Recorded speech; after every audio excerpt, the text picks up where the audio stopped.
Sham Sharadava Nalalida Loka Tranaya Karuna Ghana Ghanatam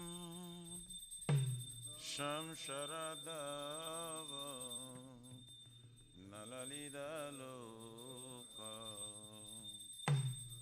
Tranaya Karuna Ghana Ghanatam Praptasya Kalyana Gurnanavasya Bande Gurashi Charanarvindam Praptasya Kalyana Gurnanavasya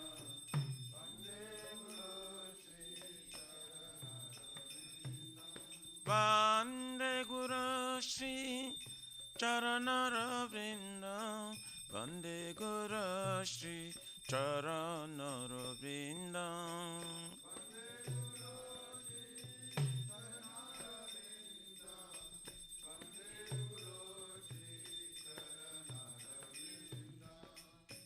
Mahaprabhu ki tananrita gita Baditra madhyam Manasurasena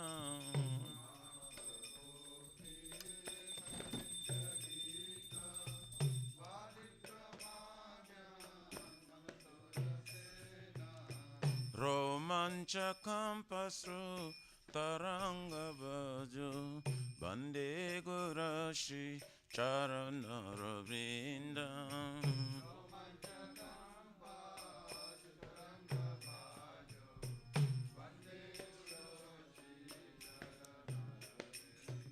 Shri Vigrahara Dhananitanana Shringaratanama Diramarjanado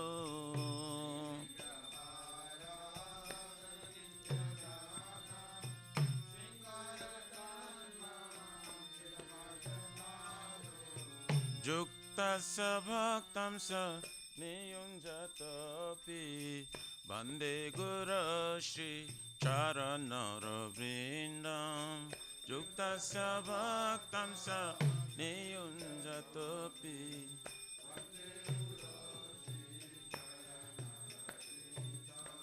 Chaturvidha Shri Bhagavad Prasada Satana Truptan Hari Bhakta Sangha Chaturvidha Shri Bhagavad Prasada Satana Truptan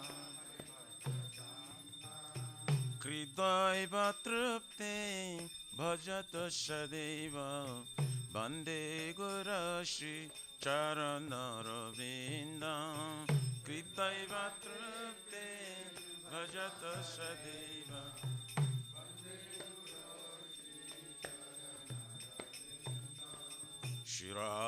Shiradikama Gabayara Para Madhura Leela Gunarupanamna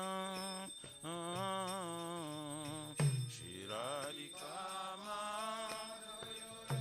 Para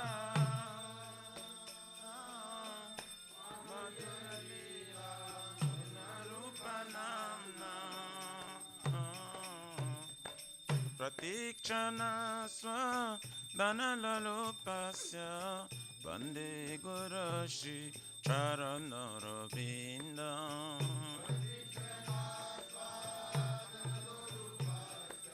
Bande Gurashi Charanarvindam Ne kunjayono Rati Kelisidyai Jajali Bhir Jukti Apekshaniya Ne kunjayono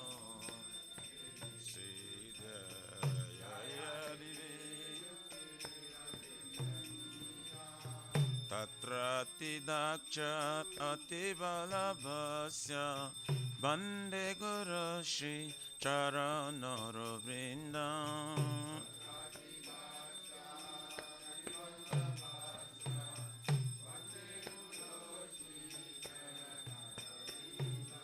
सच्चाधरित्वेन समस्तशास्त्रे उक्तास्तथा भाव्यतैव साधुवे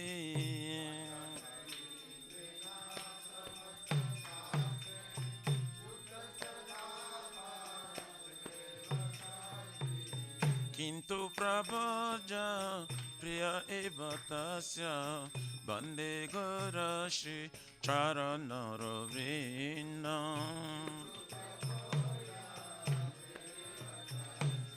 वन्दे गुरुश्री सच्चाधरी प्रसाद भगवत् प्रसाद यस्या प्रसादं नगति कुतपि यस्य प्रसादात् भगवत् प्रसाद यस्य प्रसादं ध्यायां स्तुभं तस्य यशस्त्रीं सन्ध्यां वन्दे गुरुश्री चरणरविन्दम्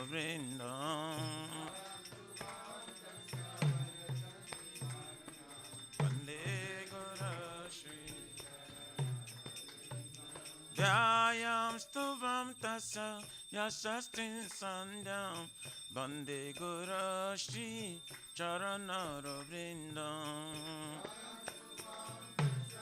यशस्त्रीं सन्ध्यां वन्दे गुरुश्री चरणरविन्दम् नमो विष्णुपदाय कृष्णपृष्ठाय भूतले श्रीमते भक्ति वेदांत स्वामिनिति नामिने नमः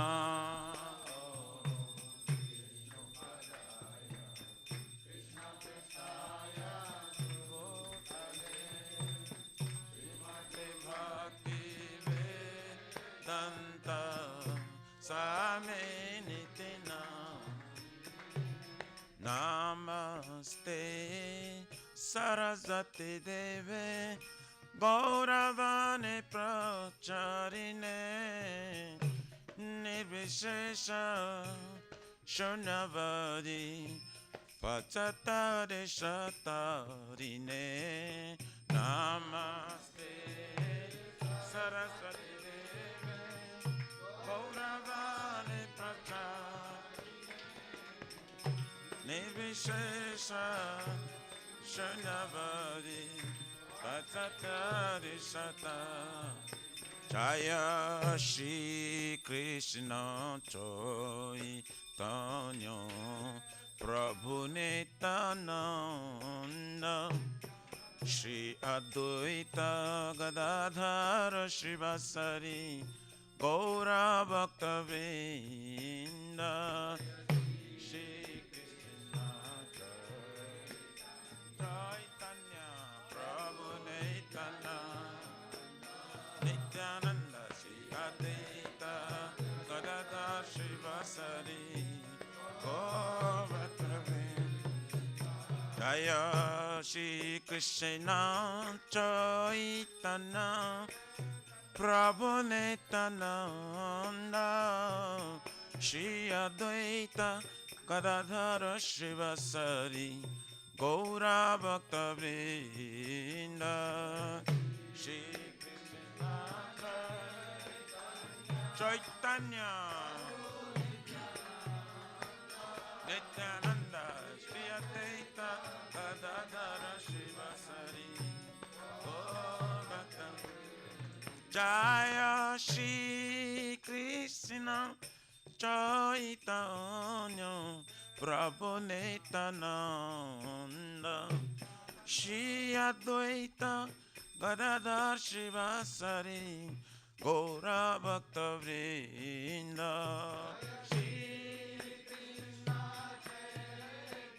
चैतन्य प्रभु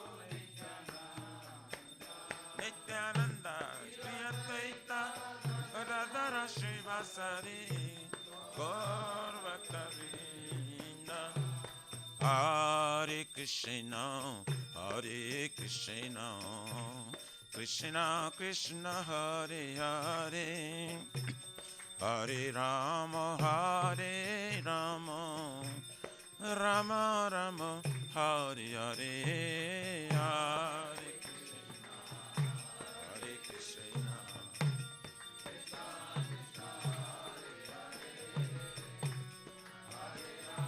Hare Rama, Rama Rama, Hare Hare, Hare Krishna, Hare Krishna, Krishna Krishna, Hare Hare, Hare Rama, Hare Rama, Rama Rama, Hare Hare, Hare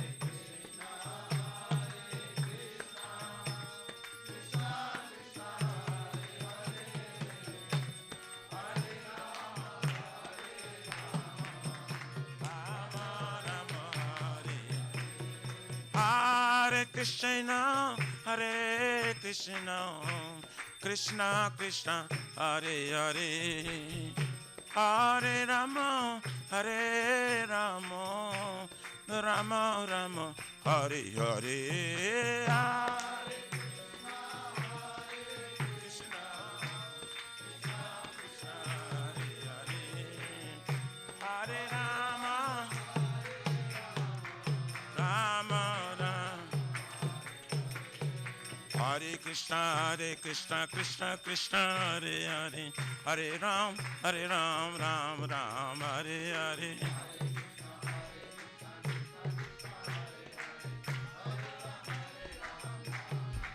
Shri Radha Nila Madhav, Radha Nila Madhav Radhe.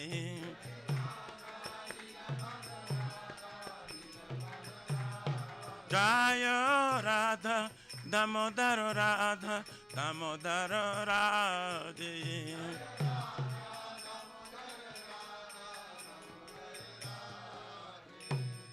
Shri Radha Damodari Ji ki jai, Shri Radha Nila Madhava ki jai. Want to sit down?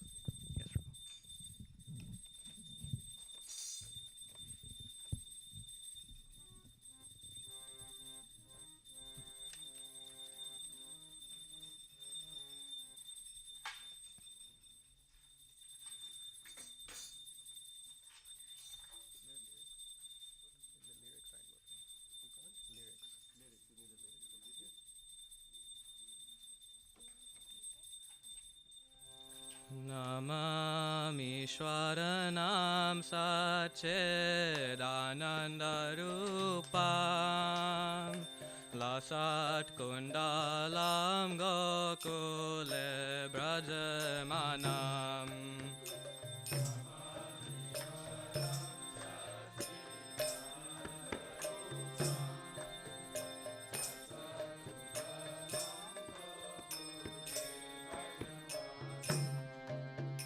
Yashoda Biyolokhaladavamanam Param Rishramatyanta Durada Gopya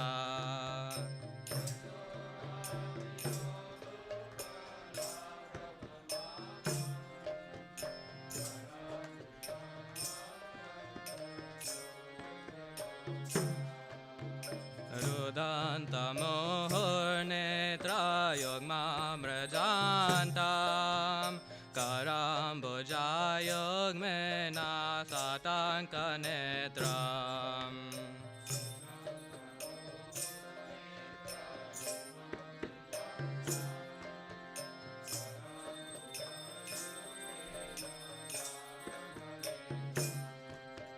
Muhu Swasakam Patrire Kanta Kanta Sita Grevam Damodaram Bhakti Badam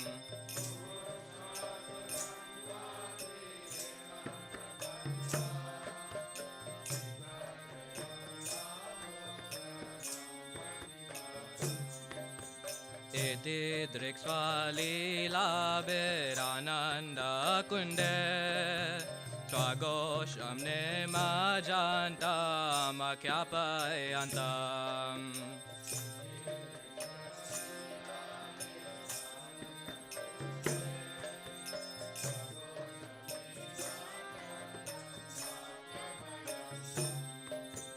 Tadiyeshitagneshu bhaktirjitadvam Puna prematastam tata vritti vande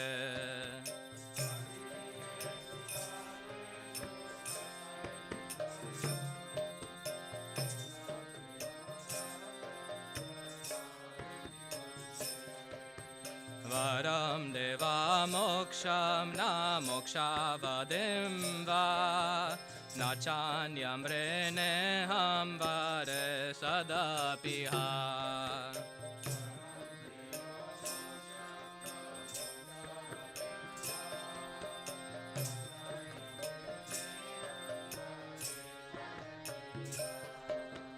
Idam te vapurnata gopalabalam Sada me manase avirastam kim anye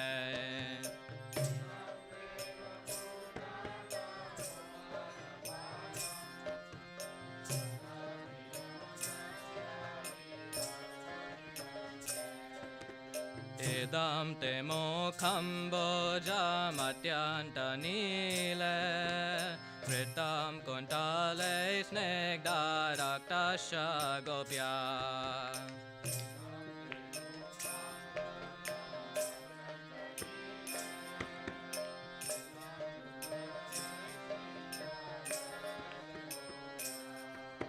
Muhushumbitam bimbaraktadarame Manasavirastamalam lakshalabhye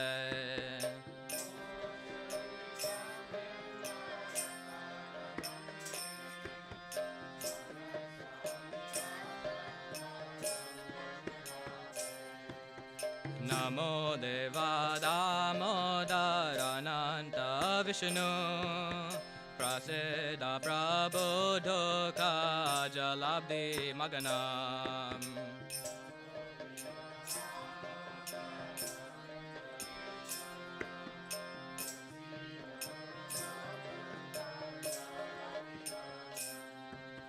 Kripadrishi Vrishyati Dinambatanu Grahena Shama Magnamidi Akshidrishya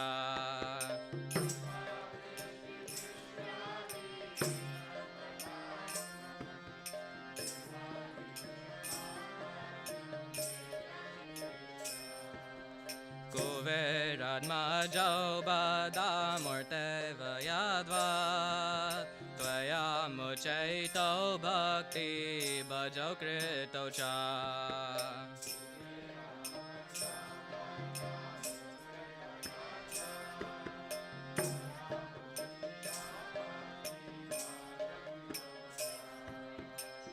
Tata prema bhaktim swakame prayacha Namokshe greho mesti damodareha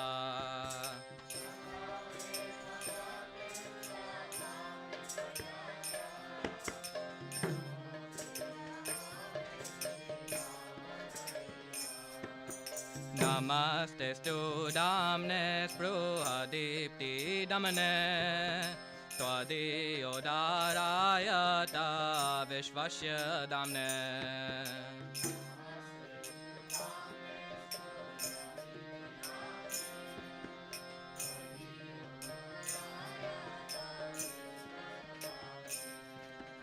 Namo Radhikayai Tvadiya Priyaye Namo Nantalilaya Devaya Tubhyam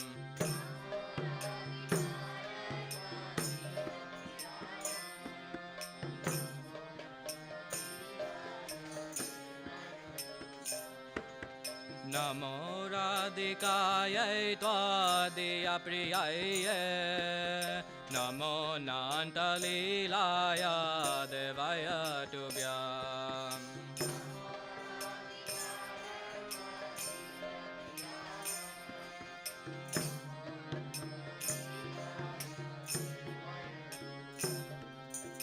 Hare Krishna, Hare Krishna, Krishna Krishna, Hare Hare, Hare Rama, Hare Rama, Rama Rama, Hare Hare.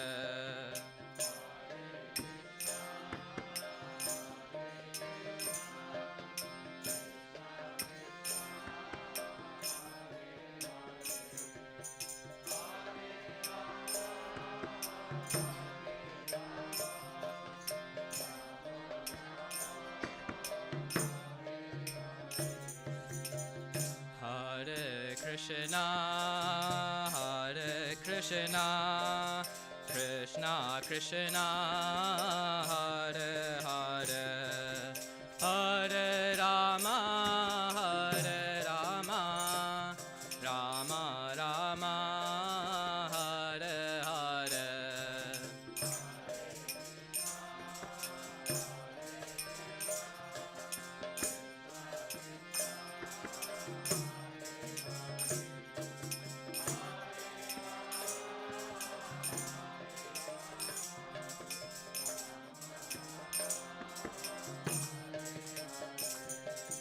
Hare Krishna, Hare Krishna, Krishna Krishna, Hare Hare, Hare Rama, Hare Rama, Rama Rama, Hare Hare.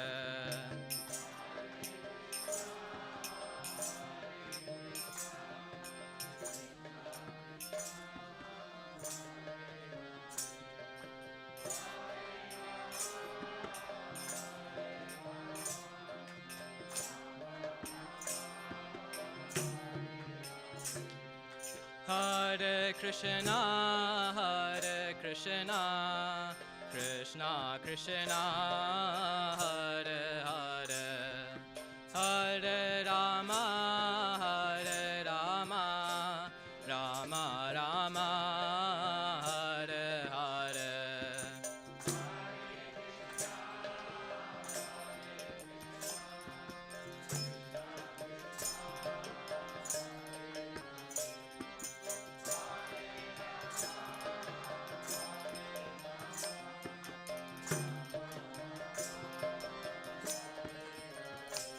Jai Radha Damodar Radha Damodar Shri Radha.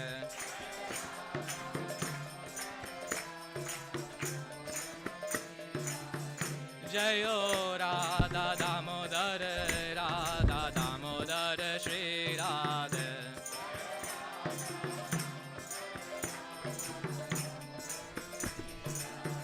Jai Radha, Jai Radha, Jai Radha, Jai Shri Radha.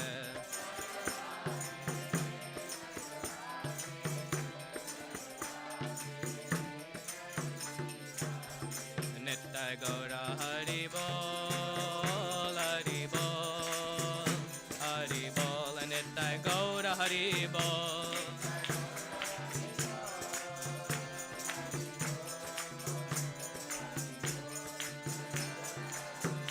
Nitya Gaura Hari Bol, Hari Bol, Hari Bol, Nitya Gaura Hari Bol.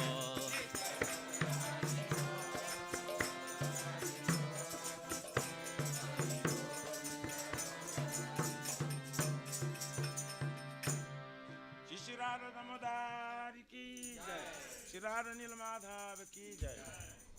Shri Shri Jagannath Baladev Sumasubhadra Devi Sudarshan Chakra Bhagavan ki jai. Sitaram Lakshman Bhakta Hanuman ji ki jai. Paramakanu Shri Gaurnitai ki jai. Shri Shri Nishingare Bhagavan ki jai.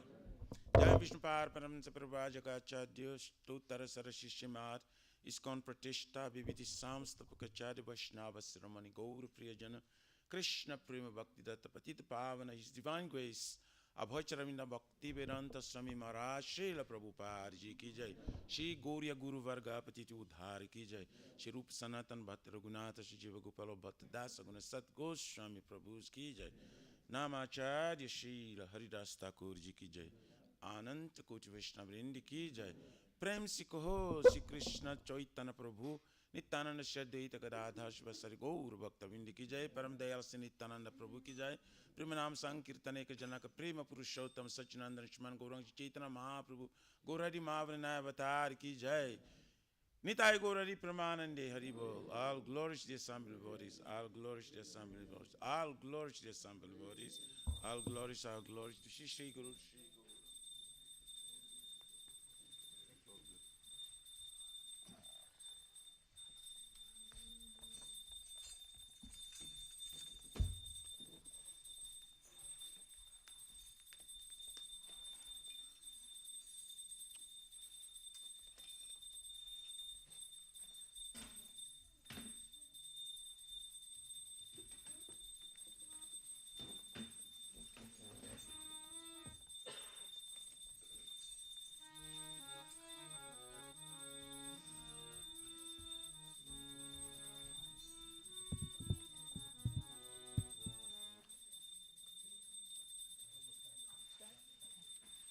Namaste Narasimhaya Namaste Narasimhaya Praladadayine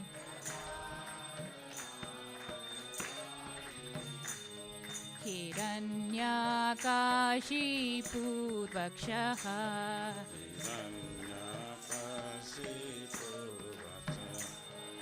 Shilatan kana kalaye Jaya Shilatan kana kalaye Ito na simha parato na simha Ito nisimha parato nisimha Yato yato yami tato na simha Jaya Jato Jato Jami Tato nisimha Bahir na simha hridaye na simha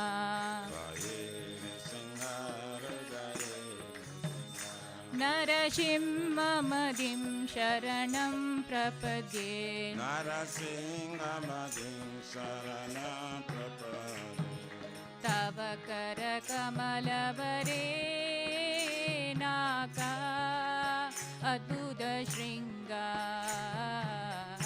Dalita hiranyakashipu tanubringa Keshavadrita narahari rupa Jai Jagadisha Hare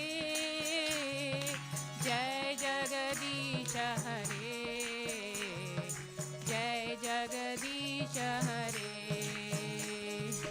Avakara Kamala Bare Naka Adbhuta Shringa Dalita Hiranyakashipu Tanubringa Keshavadrita Narahari Rupa Jai Jagadisha Hare Jai Jagadisha Hare Jai Jagadisha Hare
Nittai Gaura Hari Bol, Hari Bol, Hari Bol, Nittai Gaura Hari Bol.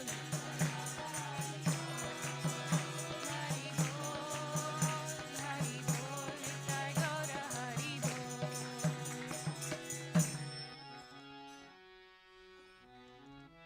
Narasimhadeva भगवान की जय।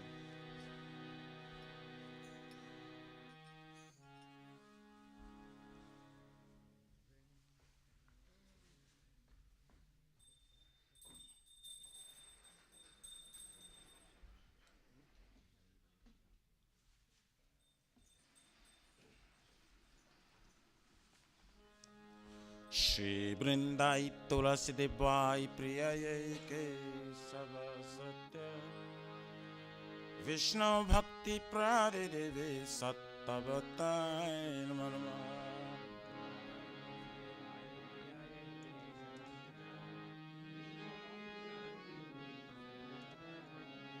वृंदाई तुलसी देवाई प्रिय के सब सत्य विष्णु भक्ति प्रादेवे सत्तवताय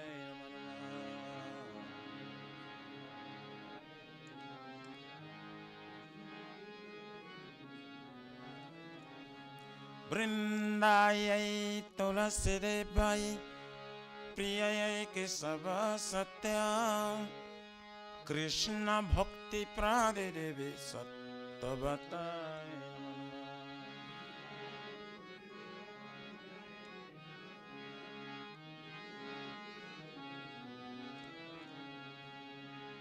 जय श्रीमती तुलसी महारानी वृंद देवी की जय।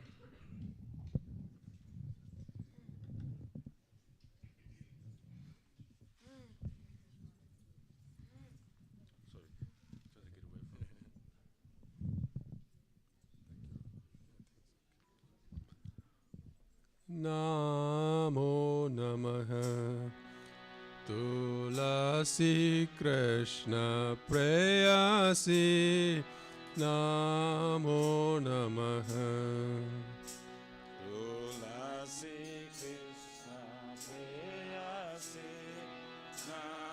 Turn around. Namo Namaha Tulasi Krishna Prayasi Namo Namaha Tulasi Krishna Prayasi Namo Namaha Radha Krishna Seva Pavo Ye Abhilasi Radha Krishna Seva Pavo Ye Abhilasi Radha Krishna Seva Pavo Ye Abhilasi Radha Krishna Seva Pavo Ye Abhilasi Ye Tumara Sarana Loy Tara Vancha Purana Hoy Sarana Loy Tara Vancha Purana Hoy Kripa Kore Koro Tare Vrindavana Vasi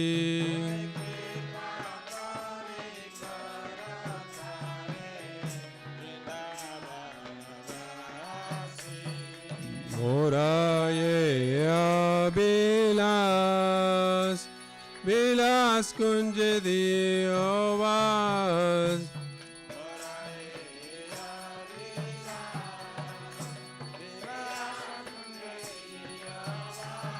नयने हरिबो सदा युगल रूप राशि नयने हरिबो सदा युगल रूप राशि नमो नमः तुलसी कृष्ण प्रेयसी नमो नमः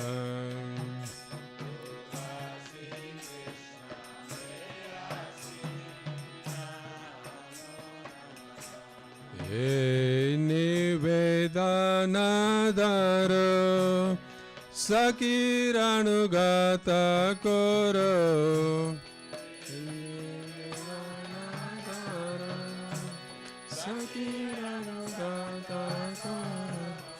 सेवादि कर दिए करो निज दासी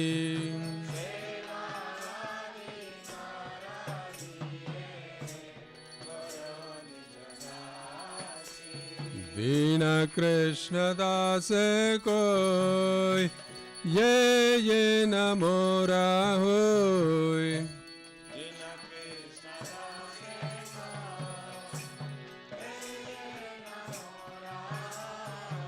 श्री राधा गोविंद प्रेमे सदा ये न बासी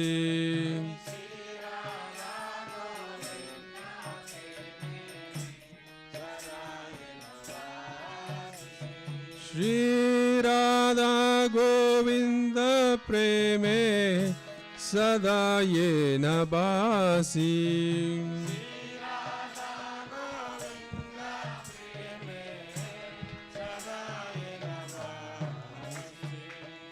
यानि कानि च पापानि ब्रह्महत्यादिकानि च तानि तानि प्रणश्यन्ते प्रदक्षिण पदे पदे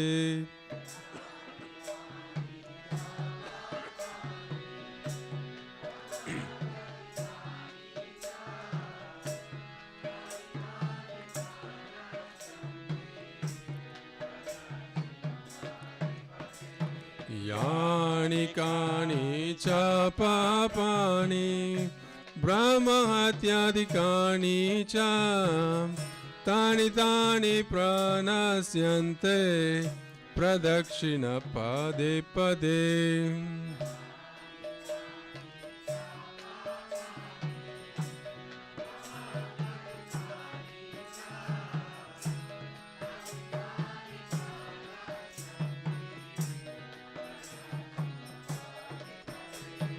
यानि कानि च पापानि ब्रह्महत्यादिकानि च तानि तानि प्रणश्यन्ते प्रदक्षिण पदे पदे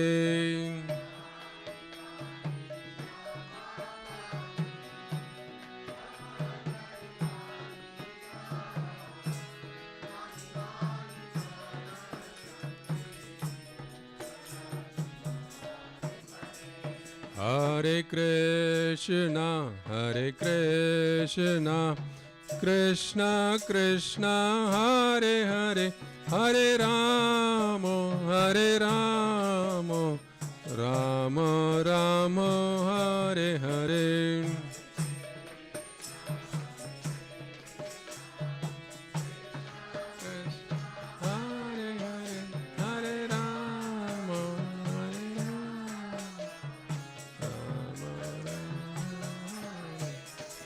Hare Krishna, Hare Krishna, Krishna Krishna, Hare Hare, Hare Rama, Hare Rama, Rama Rama, Hare Hare.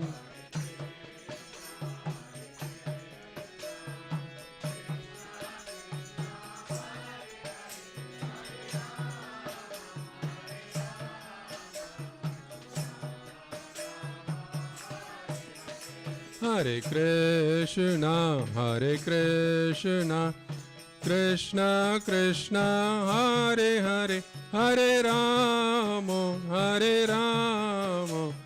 Rama Rama Hare Hare.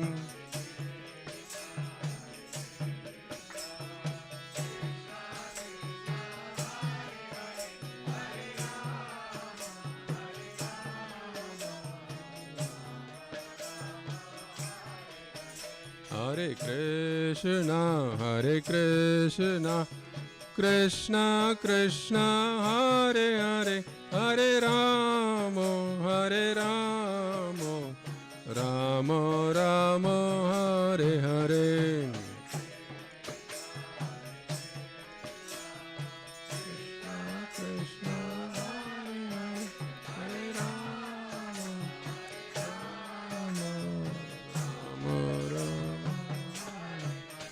Hare Krishna,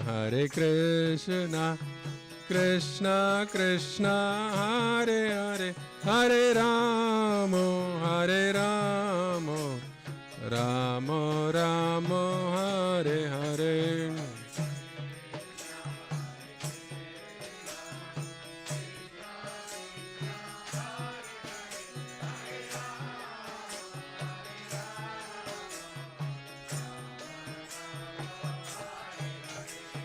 Hare Krishna, Krishna Krishna, Hare Hare, Hare Rama, Rama Rama, Hare Hare. Hare Krishna, Krishna Krishna, Hare Hare, Hare Rama, Rama Rama, Hare Hare. Hare Krishna, Krishna Krishna, Hare Hare, Hare Rama, Rama Rama, Hare Hare. Hare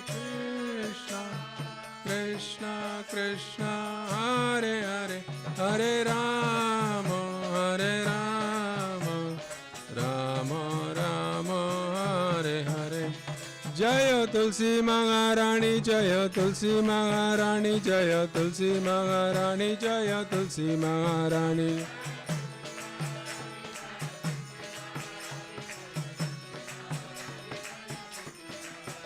Jaya Vrinda Devi, Jaya Vrinda Devi, Jaya Vrinda Devi, Jaya Vrinda Devi.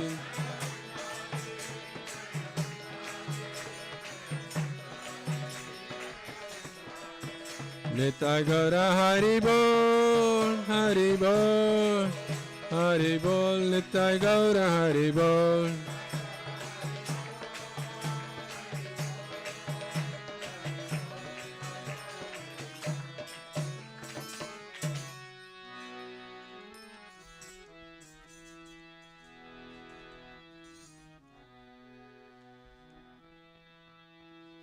Shri Vrindayai Tulasiri Bhai Priyayai Kesava Satya Krishna Bhakti Pradevi Sattavatai Namo Namaha.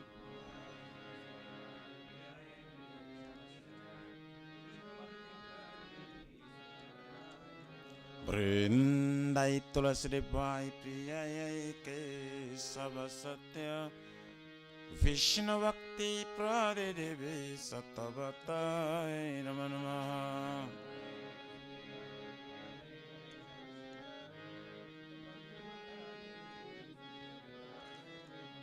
Vrindayai Tulasi Devai Priyayai Kesava Satya Krishna Bhakti Pradevi Sattavatai Namo Namaha.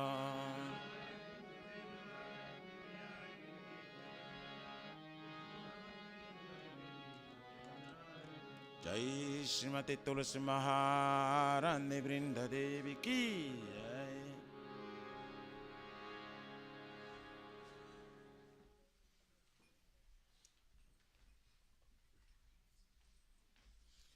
O Tulasi, beloved Krishna, I bow before you again and again. My desire to obtain the service of Shishi, Radha, and Krishna. Whoever takes shelter of you as wishes fulfilled, bestow your mercy upon him, you make him resident of Vrindavana. My desire is that you also grant me residence in pleasure groves of Sri Vrindavan Dham. Thus, within my vision, I will always behold the beautiful pastimes of Radha and Krishna. I beg you to make me a follower carry damsels of Raj. Please give me the privilege of devotional service and make me your own maid servant. This very fallen and lowly servant of Krishna prays. May I always swim in love Shishu Radha and Govinda. Shri Mati Tulsi Maharani Vrinda Devi Ki Jai.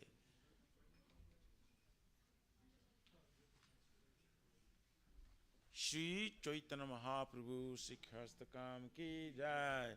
Chaito Darpanam Janam Bhavama Davanini Shiyakariva Chandrika Vitaranam Vidyavadu Jivanam Anandam Buddhivardhanam Pratipadam Purnamrita Sadhanam Sarvatmasnam Paramparam Vijayate Shri Krishna Sankirtanam Nam Namakari Baudha Nija Sarva Shakti Tatra Pita Niyamita Smaranena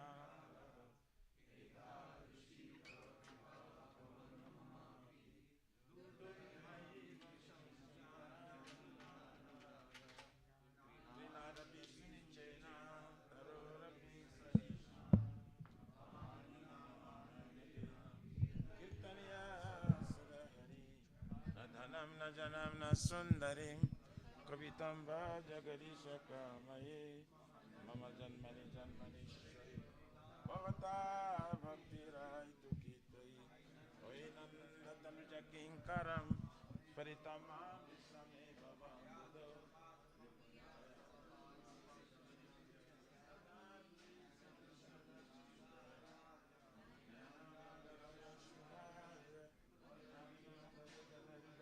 gira Pulakarin chitam papukada Tabanamagrahane bhavisati Jugaitam nimishena Chakshusha pravusaitam Sunyaitam jagat sarvam Govinda veraye name Aslishvapa daratam pinashtumam Adarshnar marmahatam karotuva Jata tathava viradatulam pato Matprana tastu saivana paraha Hare Krishna Krishna Krishna Hare Hare Hare Rama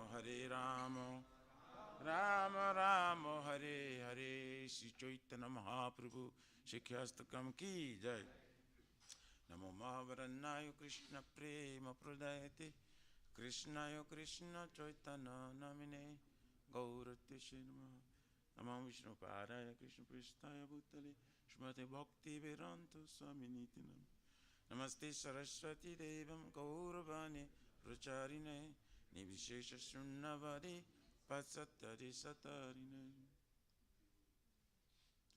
Glory to the Sri Krishna Sankirtana, which cleanses the heart of the dust accumulated for years and extinguishes the fire of conditional life of repeated birth and death.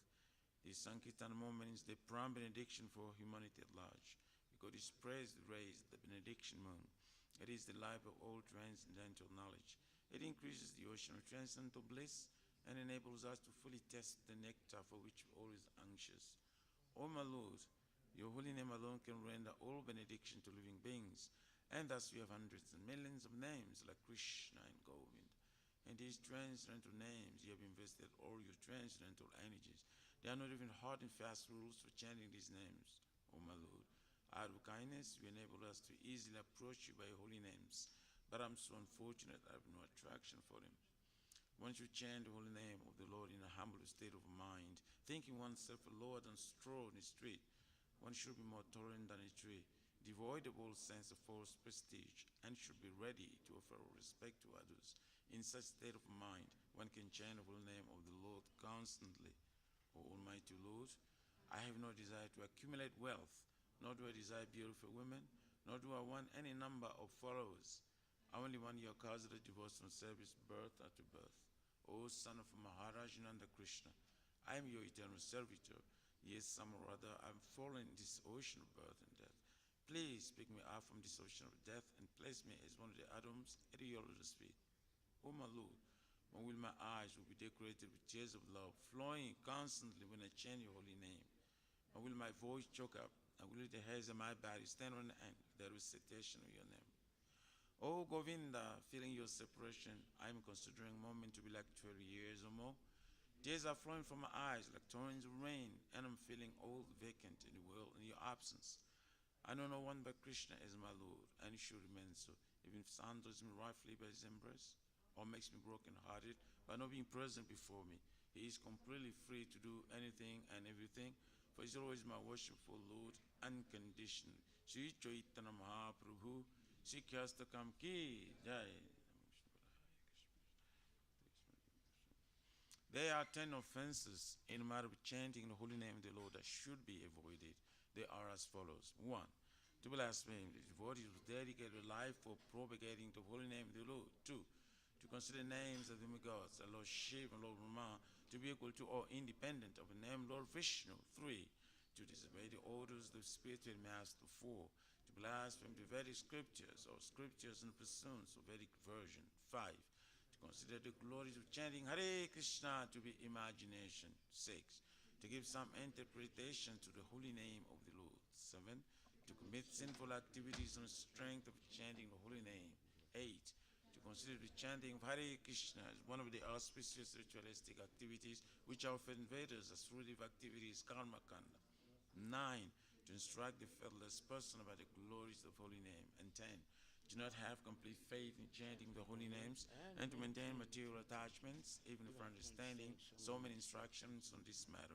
It is also an offense to be inattentive while chanting. Every devotee who claims to be a Vaishnava must carefully guard against 10 offenses in order to quickly achieve the desired success. Krishna Prema. Now let us offer our most humble obeisances to all the Vaishnavas, devotees of the Lord. They are just like desire trees, they can fulfill the desires of everyone. And they are full of compassion for the fallen conditioned souls. Vanchakalpa tarabhyascha, kripa sindhu bhyevacha, patitanam pavanebhyo vaishnavebhyo namo namaha. Vaishnava Thakur ki jai. Shri Guru Vandan Mangala Charan, Guru Vandan Pranam ki jai. Om Aganyat Timidasya Janasalakaya Chaksurun Militam Yena Tasmai Shri Gurave Namaha Shri Chaitanya Manubhistam Sapitam Yena Bhutali Swayam Rupa Kadamayam Dadati Swapadantikam Vandeham Shri Guru Shri Jatahapachikamalan Shri Gurun Vaishnavamsha Shri Rupam Sagrajatam Sahaguna Ragunatan Vitam Tam Sajivam Saidvaitam Savadutam Parichana Sahitam Krishna Chaitanya Devam Shri Radha Krishna Padam Sahaguna Lalita Shri Vishaka Nivitam Sha Nama Vishnu Padaya Krishna Prestaya Bhutale Shrimate Bhakti Vedanta Swaminiti Namane Namaste Saraswati Deve Gauravani Pacharine Nirvisesa Sunyavadi Paskatya Desatarine Nama Om Vishnu Padaya Krishna Prestaya Bhutale Srimate Bhakti Siddhanta Saraswati Tinamini Shri Varsavanavi Devi Daitaya Kripabdaye Krishna Sambandha Vigyana Dayane Prabhave Namaha Madhur Ujvala Premadya Shri Rupanaga Bhakti Da Shri Gora Karuna Shakti Vigrahaya Namostate Namaste Gauravani Shri Murtaye Dinatarine Rupanuga Virudapa Apasiddhanta Dvanharine Namo Gora Kishoraya Shakshad Vairagya Murtaye Vipralambara Sambodhe Padambujayate Namaha Namo Bhakti Nodaya Sachitanata Namine Gora Shakti Swarupaya Rupanuga Varayate Gora Vir Bhava Bhumestvam Nirdesta Sajjana Priya Vaishnava Sarvabhoma Sri Jaganatayate Namaha Vanchakalpa Tarabhyascha Kripa Sindhubhyevacha Patitanam Pavanebhyo Vaishnavebhyo Namo Namaha Namo Mahavadanyaya Krishna Prema Pradayate Krishna Krishna Chaitanya Namne Guru Chise Namaha Panchatattvatmakam Krishnam Bhakta Rupa Swarupakam Bhaktavataram Bhaktakam Namami Bhakta Saktikam. Hey Krishna Karuna Sindhu Dinabandhu Jagatpate Gopesha Gopika Kanta Radha Kanta Namostute Jayatam Sudatur Pangur Mama Mandamatir Gati Matsarva Swapatam Bojo Radha Madana Mohano Divyad Vindaranya Kalpadumada Hashimad Ratnagara Simhasanastito Shimad Radha Shilav Govindevo Prastali Bhisevyamana Smarami Shiman Rasa Rasarambi Vamsivata Tatastita Karsan Venus Maner Gopir Gopinath Extriyestruna Tapta Kanchana Gurangi Radhe Vrindavaneshwari Rishabhanu Stute Devi Pranamami Hari Priye Jai Shri Krishna Chaitanya Prabhu Nityananda Shri Advaita Gadadhar Shivasadi Gaur Bhaktivinoda Hare Krishna Krishna Krishna Hare Hare Hare Rama Rama Rama Hare Hare. Shri Guru Pranama prayers ki jai. So every Saturday and Sunday we go right into the Bhagavatam and children's enlightenment and with homework. It's very important that we educate our children in Krishna consciousness. We're not going to do that by being nonchalant and taking it easy. It's a very difficult thing to educate children properly in this age, and it requires constant deliberation and constant attention to helping them not be fooled by all the nonsense that's being taught in schools. So therefore, we have to spend time and help our children understand the truth about what is the purpose of life. If the sooner a person understands that, the sooner they make tangible spiritual advancement and they become happy and prosperous and very, very erudite to see through all the sophistry, meaning all the false things that are being taught today in this, and being exaggerated to scare you to think that, whoa, we have to be concentrated on these, we have to concentrate on these false theories much more than on Srimad Bhagavatam and Bhagavad Gita. And one example of that is climate change. Climate change is a gigantic hoax, and it's all purposely done to scare the heck out of people so they make quick decisions that will ultimately make them more and more dependent on governments who are going to basically usurp all the freedoms of individual persons and so they can control them completely. Now, yeah, the climate does change, and there are different reasons why. Now, we have an example in ancient times where the Earth fell out of its orbit into the Garbhodak Ocean, and the Lord had to appear as Varaha to bring it back into its orbit. Now, why did it fall? It's very interesting to understand why. Because demons started digging deep into the crust of the earth, and even Ravana dug a tunnel from Lanka to Brazil to exploit or steal from Brazil gold and precious jewels and other things to build his high-tech city called Lanka. So we see that today there are massive amounts of oil being extracted from the earth, and they replenish what they take out with water. But water is heavier than oil, so that is going to definitely disrupt the natural balance of the earth rotating on its axis, and that could be potentially catastrophic. However, the real reason that there's so much climate disruption today is due more to what's on that second chart on that wall there. That is really much more realistic explanation of why there's disruption of nature. It's because of the massive amount of illicit activities that are taking place, and mainly illicit sex, gambling, intoxication, and meat eating.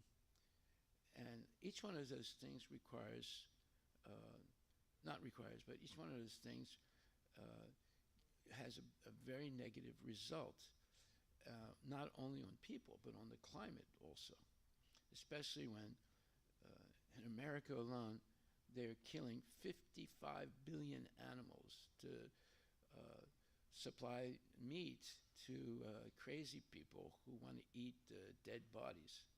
So you can see that's just one example. If you go through all the examples, you'll see how dire the situation is, where people are killing themselves out of inability to control their mind and their senses, and they're destroying other massive numbers of living entities, and they're also having this is having an impact on the environment.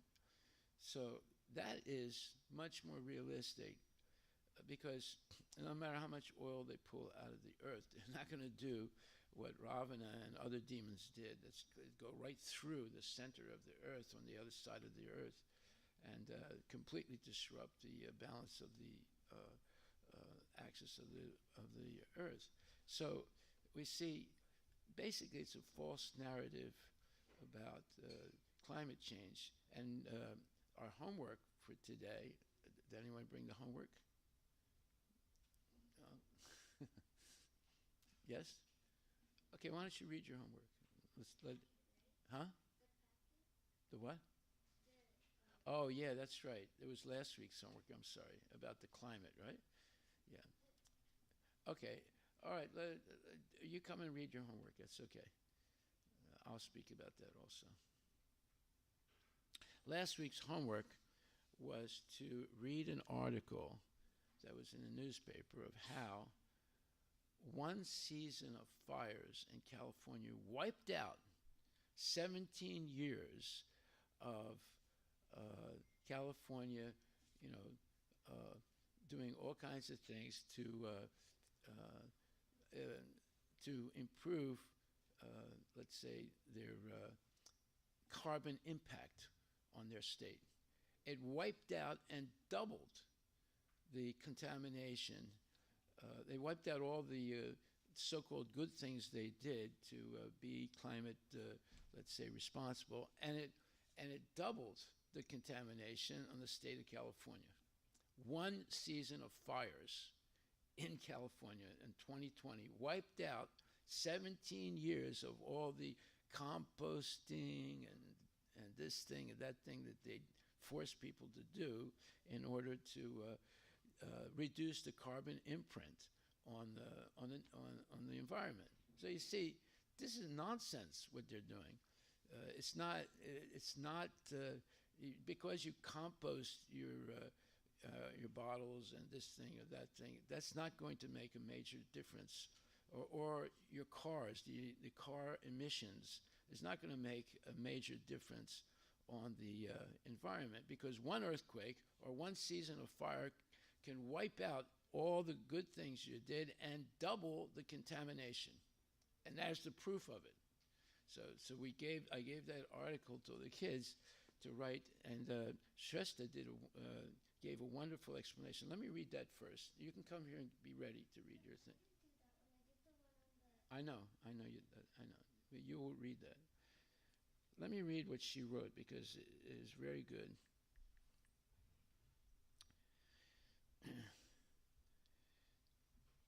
Unless we understand what's going on, we just go along like what's called sheeple.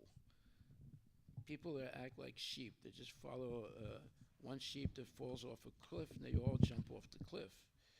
So unless we really understand what is the real cause of things, we'll be wasting years and big amounts of money chasing after false narratives.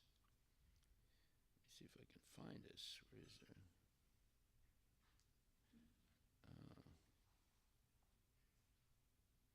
Okay. Homework. Read the article and explain how politicians try to control nature and research and how to control nature, and research Prabhupada's message of how to pacify weather or nature. She starts. Often, when modern scientists come out with a new medicine or a developing space expedition, the news is met with awe and deeper faith in empirical science. However, while modern science may orchestrate a flamboyant show of progress, they have never and will never change the immutable laws of nature: birth, death, old age, and disease. When asked about death, they vaguely respond that science is progressing and will eventually render man deathless. Their statement is out of blatant ignorance of the laws of the material nature. As Prabhupada says in the purport to Ishopanishad, Mantra 14, whether one is Lord Brahma or a bacteria, all living entities have a lifespan that ultimately has a termination. He writes, but no one in the material world can survive eternally. Things are born or created under certain conditions. They stay for some time, and if they continue to live, they grow, procreate, gradually dwindle, and finally vanish. According to these laws, even the Brahmas, of which there are millions in different universes, are all liable to death either today or tomorrow. Therefore, the entire material universe is called Martya Loka, the place of death. So this is a quote from Prabhupada from the 14th mantra of the Ishopanishad. Now, Shastra continues. Scientists, out of ignorance, are trying to create eternity within the material world. If they weren't so averse to submitting to the Vedic scriptures, they would understand that there is a spiritual world which is deathless by nature. This tendency to control and manipulate the material nature is a common pattern. Most prominently, politicians have been proposing and enacting policies to control a new problem they have named climate change. In the Srimad Bhagavatam, it is mentioned that the age of Kali brings massive changes in temperature and climate. The citizens will suffer greatly from cold, wind, heat, rain, and snow. This is a quote from Srimad Bhagavatam, 12th canto, 2nd chapter, 10th verse. This environmental suffering is due to the negative karmic accumulation of living entities. See, that's the point. That's what that second panel is talking about. The negative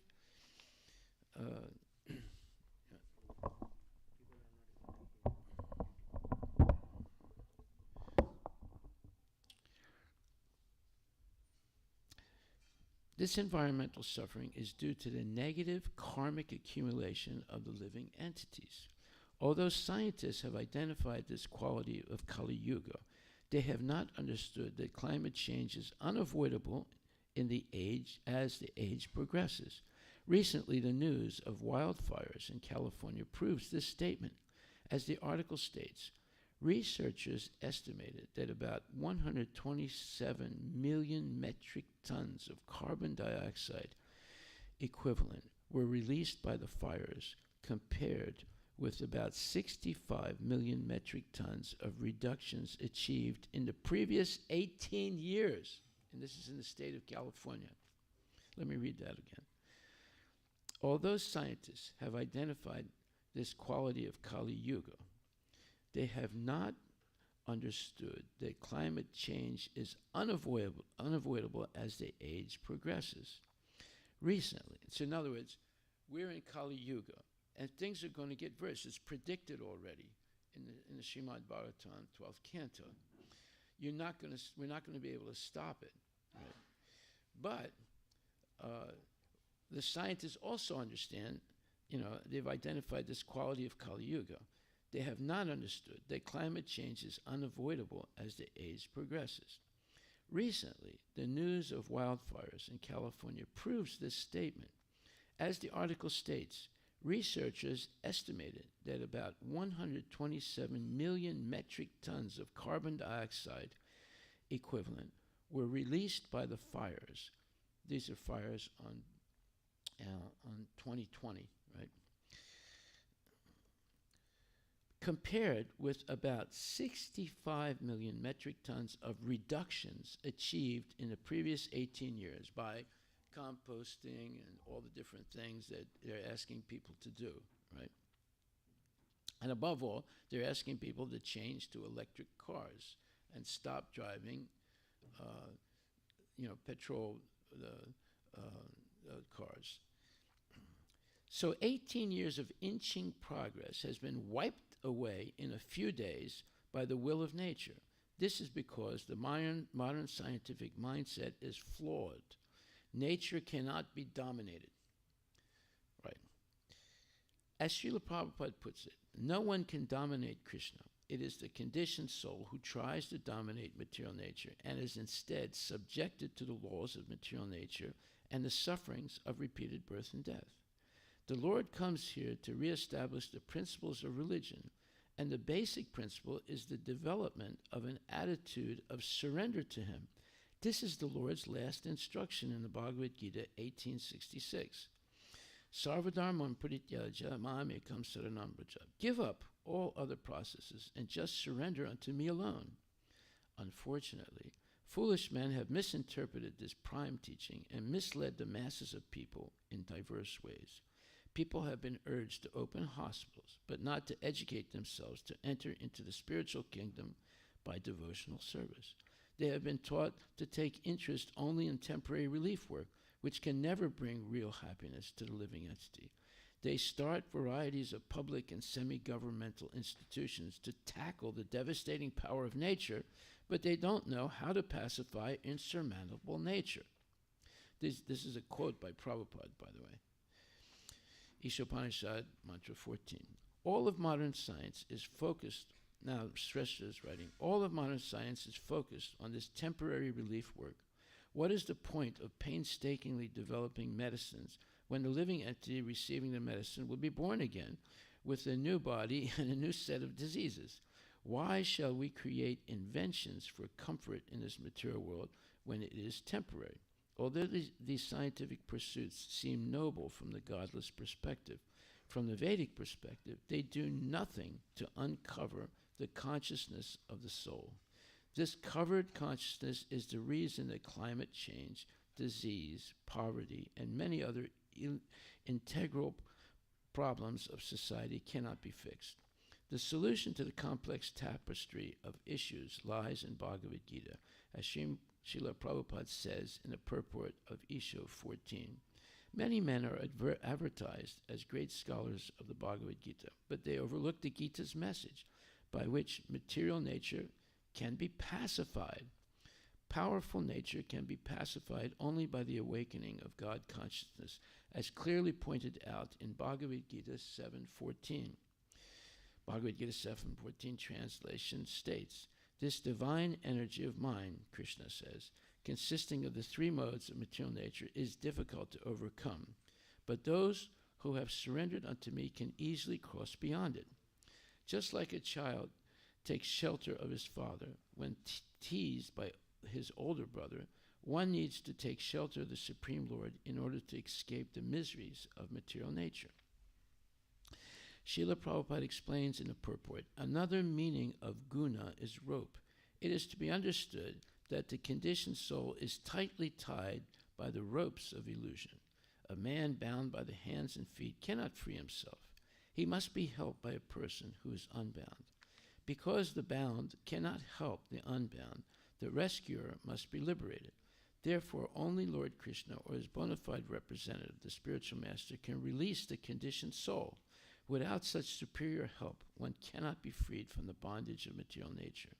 Devotional service or Krishna consciousness can help one gain such release. Krishna, being the Lord of the illusory energy, can order his insurmountable energy to release the conditioned soul. He orders this release out of his causeless mercy on the surrendered soul and out of his paternal affection for the living entity, who is originally a beloved son of the Lord. Therefore, surrender unto the lotus feet of the Lord is the only means to get free from the clutches of the stringent material nature. This is, again, a quote from Bhagavad Gita 7.14. Thus, surrendering to the bona fide representative of the Lord can reduce the miseries of the material world and can protect oneself from the extreme weather that is characteristic of this Kali Yuga. If this wisdom was taught to scientists, then everyone would learn how to depend on the Lord for their protection from the onset of material calamities. Unfortunately, the desire to control material nature plagues the scientific field, and thus any progress is ultimately met by tragedy. Go to Premanandi Haribol. So how old is Shasta? She's 16, I think, right? And look what she's writing. It's because she does her homework, right? And as parents, you should inspire your children to do the homework. Now we're going to hear another homework that's for today, and that was to read a booklet that I and Ananda Ram put together called A New Way to Teach Children. Go ahead.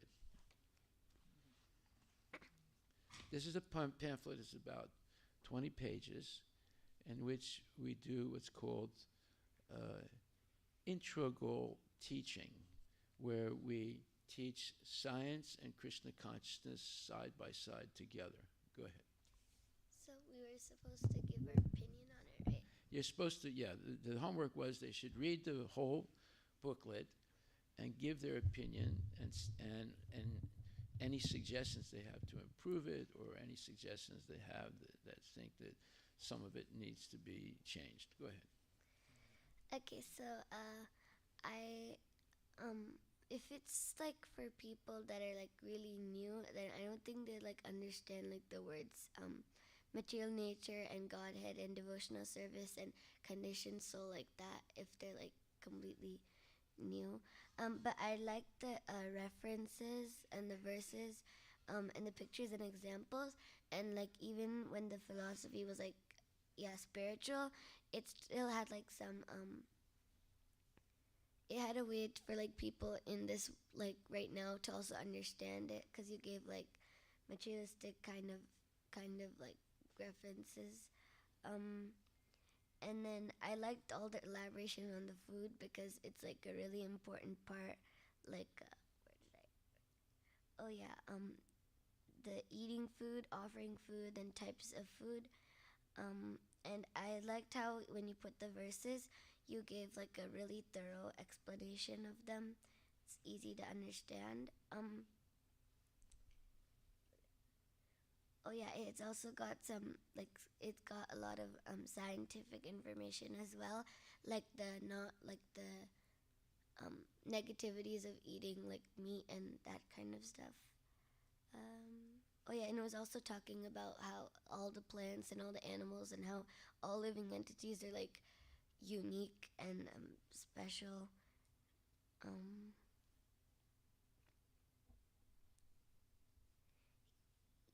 So I like how they like you did a good job of like organizing the material information and the spiritual information side by side, and then it's got like everything you need to know. Basically. Okay, give me your copy there. Thank you, Hare Krishna. Yeah, so in the introduction to this book, it says, why is integrated material and spiritual education necessary? Vidyam cha vidam cha chayas sa tat vedo bayam saha avidyaya mritam tirtva vidyayam mritam asnate. This is Ishopanishad Mantra 11. Only one who can learn the process of nescience, meaning ignorance, and that of transcendental knowledge side by side can transcend the influence of repeated birth and death and enjoy the full blessings of immortality. So what we're proposing as a different way to teach children is to have spiritual education called vidya and material education called avidya side by side. So that's what this mantra says. It says, only one who can learn the process of ignorance and that of transcendental knowledge side by side can transcend the influence of repeated birth and death and enjoy the full blessings of immortality. So right now the kids are only learning one side of the story. That's ignorance. They don't get the other side. And because of the preponderance of the ignorance, many kids become atheistic and think that it's only science and reason and logic and theories, one after another, that count. And they can spend their whole life becoming some kind of a scientist or a social worker or whatever with false theories. So this mantra, 11 in Isha Upanishad, says children or people should be taught simultaneously what is the truth and what is ignorance, so they can see through the ignorance and not be fooled by it. But if they just get one side every day for 6 hours, they're going to be totally confused. And any advancement you make by bringing them to the temple on weekends or whatever, it's inconsequent as far as the time they are being exposed to the other side, which is ignorance. So it says, Srimad Bhagavatam, 7th canto, 2nd chapter, 41st verse, purport by Srila Prabhupada. Spiritual education changes one's consciousness so that one simply carries out the orders of the Supreme Lord and becomes free from the influence of the modes of material nature. Spiritual education teaches students about the meaning and purpose of life, then their relationship with the Supreme Lord, and how to go back to Godhead. It teaches us how to identify ourselves more with our soul and less with our temporary material body. It teaches us the process of surrendering to the Supreme Personality of Godhead, Krishna, because through this process we can go back to Him. In the purport of Bhagavad Gita 7.14, Srila Prabhupada writes, okay, that was a quote by Prabhupada. Now we're writing, we're quoting something else. And Prabhupada says, a man bound by the hands and feet cannot free himself. He must be helped by a person who is unbound. Because the bound cannot help the bound, the rescuer must be liberated. Therefore, only Lord Krishna, or his bona fide representative, the spiritual master, can release the conditioned soul. Without such superior help, one cannot be freed from the bondage of material nature. Devotional service or Krishna consciousness can help one gain such release. So, traditionally, no parent would give their child to a teacher without first analyzing the lifestyle and beliefs of the teacher. Because if you hand your child over to a teacher who's an atheist, who's eating meat, who's engaged in all kinds of sinful activities, as exemplified in that second panel, then you're making a mistake, because they cannot really teach anything other than false ideas and materialistic concepts. So previously, the qualification of the teacher was analyzed by the parents before they gave the child to that teacher to be to educate their child. Therefore, to take up Krishna consciousness in the right way, spiritual education from a bona fide spiritual master is necessary. Now, this is all the introduction. We're explaining why we think that this type of education is much more significant than the one that the kids are getting. Knowledge begins by understanding the origin of matter and spirit. Bhagavad Gita, 10th chapter, 8th verse. Aham sarvasya prabhava matak sarvam pavartate iti matva bhajanti man buddhabhava samanvitaha. Krishna says, I am the source of all spiritual and material worlds. Everything emanates from me. The wise who perfectly know this engage in my devotional service and worship me with all their hearts. So there is the following 6 statements. Everything is a combination of matter and spirit. Krishna is the origin of everything material and spiritual. The effulgence that emanates from Krishna's body, called the Brahma Jyoti, is made of infinite spiritual souls, jivas, in the form of sparks or pencils of light. The spiritual effulgence spreads through the entire spiritual world and enters the material world by reflecting off the sun. The sunlight spreads to every corner of the material world. Therefore, there are souls or jivas everywhere in the spiritual and material worlds. The spiritual world is eternal. It has emanated from Krishna, who is the infinite source of all energies. The material energy is eternal, but it goes through two phases, manifest and unmanifest. In its unmanifest state, it is invisible. Krishna impregnates the material nature with living entities who have chosen to separate from him. The material world is a reformatory prison wherein the living entities are given a chance to correct themselves and return to the eternal spiritual world. So this is a little summary of what our position actually is, how we got here, and what is our position, and what is our real destiny, that is to go back to Godhead. Next paragraph. Our method of teaching. The material world is a manifestation of the ingenuity of Lord Krishna, who is the greatest scientist. Knowledge begins by understanding the origin of everything that exists, both spiritual and material, how both are maintained, and how the material world disappears into the next material creation. The spiritual world is always existing and never disappears. Irrespective of where one starts to observe natural phenomena in the material world, whether it is fragrance in flowers, the origin of the living entities, the taste of water, the austerity of the yogis, all can be traced back to Krishna as the origin of everything. Because of imperfect knowledge, people think that the material world is independent of God. However, when scientific research is conducted honestly, without predefined prejudice of atheistic ideas, one can see how everything comes from Krishna and can be traced back to him, starting from any point in material nature. The real purpose of science is to demonstrate that Krishna is the supremely intelligent scientist. A scientist in this material world discovers something that is already created by the supreme scientist Krishna.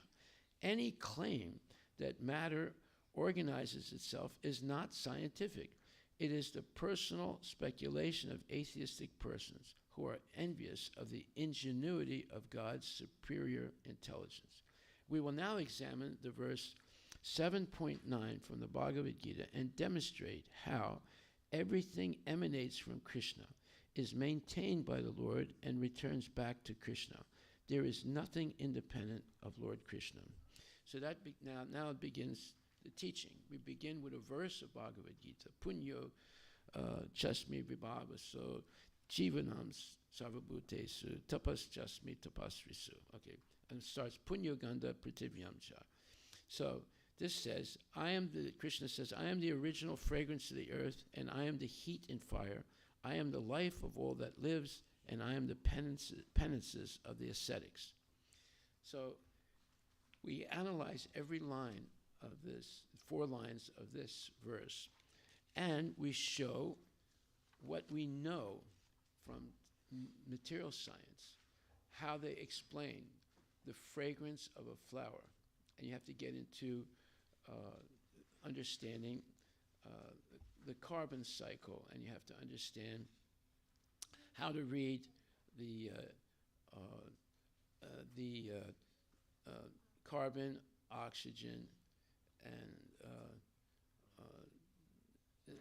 the 3 what? Yeah, nitrogen, carbon, oxygen, nitrogen atoms that make up the molecule of a fragrance. And we begin with eucalyptus molecular structure, C10, H18, and 1O, 1 oxygen. So we're teaching science, at the same time showing how the supreme scientist has made these things. The scientists are simply discovering things that are already made by the supreme scientist. They're not discovering. The only thing they discovered are what you would call inorganic chemicals, which are mostly poisonous, right? However, the organic chemicals are all made by Krishna. The inorganic chemicals come from the same carbon, oxygen, and hydrogen, but I mean carbon, oxygen, and hydrogen, but they're put together in a different way in a laboratory, and many of them are poisonous. And that's one reason why people get cancer, because when you have carpets like this, and you have paint, and you have even vitamins, and you have perfumes, and you have all kinds of chemicals surrounding you, you get an overload of these inorganic chemicals little by little into your body, and eventually it causes cancer. That's the theory of Professor Warburg, who was a Nobel Prize winner, and he identified what actually causes cancer. Right? It's the buildup of all these inorganic chemicals into the body by being associated with them all the time. Okay, so anyway, I'm not going to go through the whole thing. I just wanted to give you an introduction to it.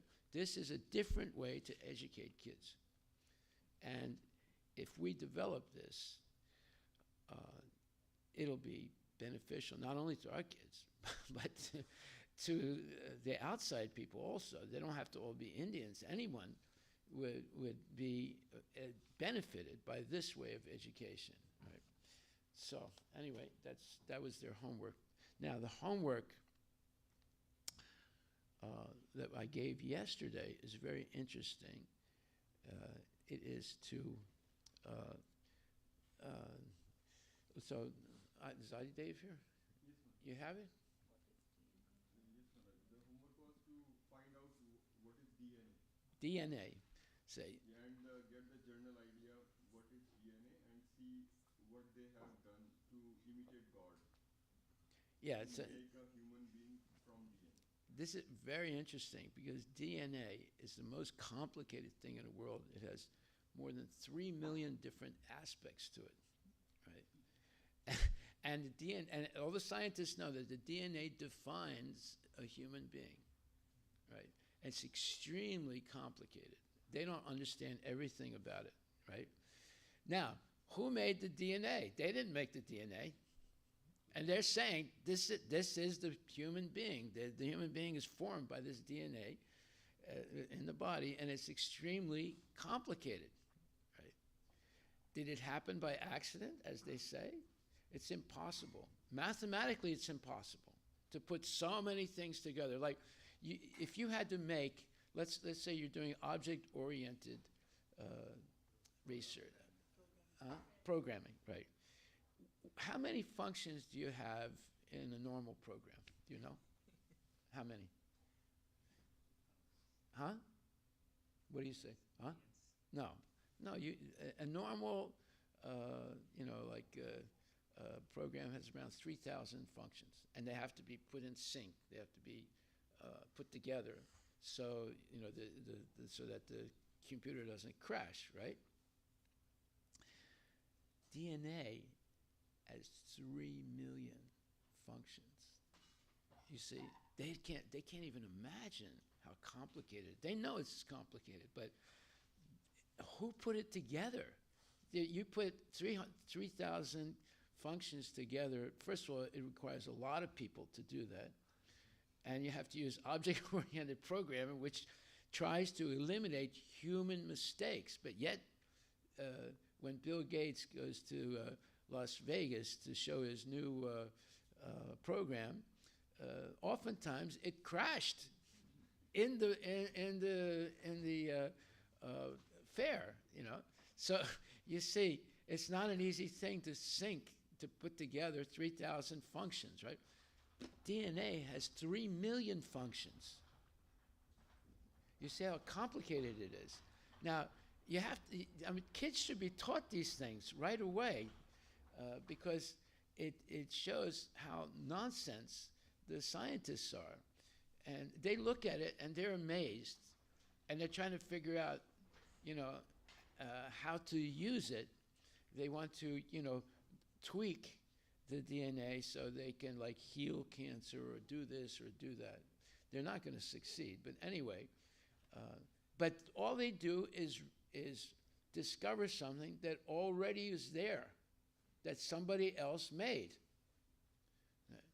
This is real understanding of modern science. Right? And the other thing is, the first principle of modern that the scientists accept is that nature is acting in an orderly way. Who made it ordered? If they say everything started from chaos, then how did it get ordered? Right?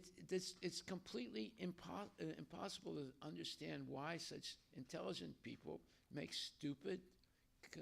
get stupid conclusions and theories that everything started by a big bang, and somehow or other, because of some protein soup at the North Pole and lightning zapping it, the first amoeba was born. So if you were here 3 weeks ago, Sanskriti explained that the first thing they taught her and the other kids in her advanced biology course in high school was that we don't know how the first amoeba came about, but as soon as it came about, we know the rest by Darwinism, how it developed into a human being. This is complete nonsense, right? That's not scientific, right? Okay, so I'm not going to continue on that. I want to talk about what I was going to talk about today, which is different. What time is it now? 7:09. Huh? 7:09. Okay, we have a few minutes. So we're on Canto 3, Chapter 6, text number 10, Srimad Bhagavatam. And the verse says, the Supreme Lord is the supersoul of all the demigods, entrusted with the task of constructing the cosmic manifestation. Being thus prayed to by the demigods, he, meaning Krishna, thought to himself, and thus manifested the gigantic form, meaning the Virat Rupa, for their understanding, for the understanding of the demigods. Okay, now in the purport, this is a really very important purport if you want to understand science. The impersonalists are captivated by the gigantic universal form of the Supreme. They think that the control behind this gigantic manifestation is imagination. In other words, they don't think that anyone made this universe. They think that it just happened, right? Like, for example, this microphone just happened, right? This carpet just happened. All the wood carved here, it just happened, right? Then the whole universe just happened, right? They think that the control behind this gigantic manifestation is imagination. Intelligent persons, however, can estimate the value of the cause by observing the wonders of the effects. Now, that's a huge statement. So you can understand the value of the cause by the wonders of the effects. That's all the scientists do. They just analyze the effects, right? So when they discover RNA or DNA, that was already there. Somebody else made it. It didn't happen by itself. And they're looking at it. It's just like a caveman discovering a cell phone, right? What would the caveman do with it? He'd just look at it, It's like he doesn't understand how it's working, and he could, maybe break it with a stone and see what's inside of it, right? But, it's just like us, when our car stops running, we open the hood and we look inside and it's all spaghetti. We don't understand how the car is running. And the same thing, the caveman would break the cell phone with a stone and he'd just look inside. He wouldn't understand anything, right? But he would understand that this is something that he's never seen before. So when they discovered RNA, they were flabbergasted by it, and they map it out and they say about this thing and that thing. But they don't really understand how it came about.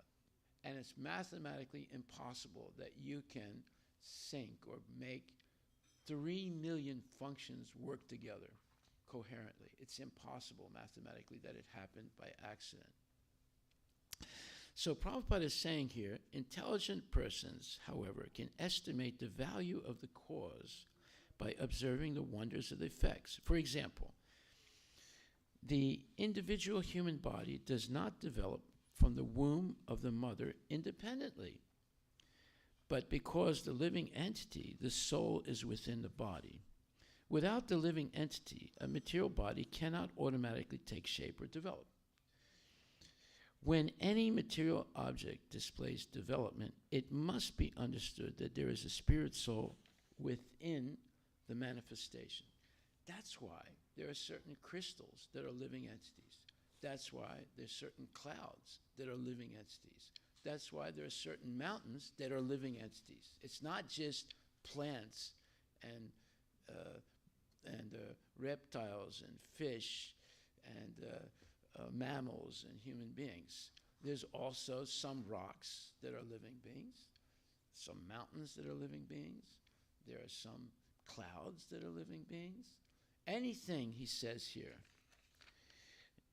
it must be understood that there is, when any material object displays development, it must be understood that there is a spiritual soul within the manifestation. Like, for example, sometimes a baby is born dead. It already died in the womb. Therefore, it stopped growing. And somehow or other, it was pushed out. Okay? So, do mothers understand how they make the body of the baby in their or the embryo in their womb? Any of your mothers understand how you did it? I mean, you're a mother, right? You're a mother, right? Do you understand how you made the baby? You don't understand anything about how were you there making the bones, making the ligaments, making the tendons, making the veins, making the blood, making this, making that, the eye, the ear, the nose? No, you don't know how it happened. It's a miracle. And by the way, all the information to make that is microscopic. That little sperm is carrying all that information. And it's a microscopic sperm. You need a microscope to see it. You see, this is all mysterious stuff. We don't understand how these things are happening. Okay? And if we don't understand that, if we just go along happily with our baseball hat on backwards and drinking a Budweiser beer and watching the football game and eating all kinds of horrible things, you're not going to understand anything about life. You have to make a real effort to understand these mysteries. These mysteries are explained in depth in the Bhagavad Gita and Srimad Bhagavatam. They're explained in depth.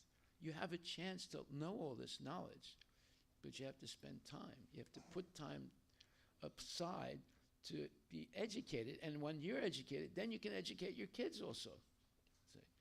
If you're not educated, how are you going to educate your kids? No, you're going to pass it on to someone else. Somebody eats meat and engages in all kinds of illicit activities, and they're going to have your kid prime time for 6 hours to 8 hours a day, blasting them with all these false theories. So, here Prabhupada says, the gigantic universe starts with the known to understand the unknown. You're making a body in your womb. You don't know how you're doing it. And it's a gradual process. It takes 9 to 10 months, right? And he says, the gigantic universe has developed gradually, just as the body of a child develops. The conception that the transcendence enters within the universe is therefore logical. Whoa. See, this is logic. Just like it takes you time to develop your baby in the womb, it takes time for the universe to develop.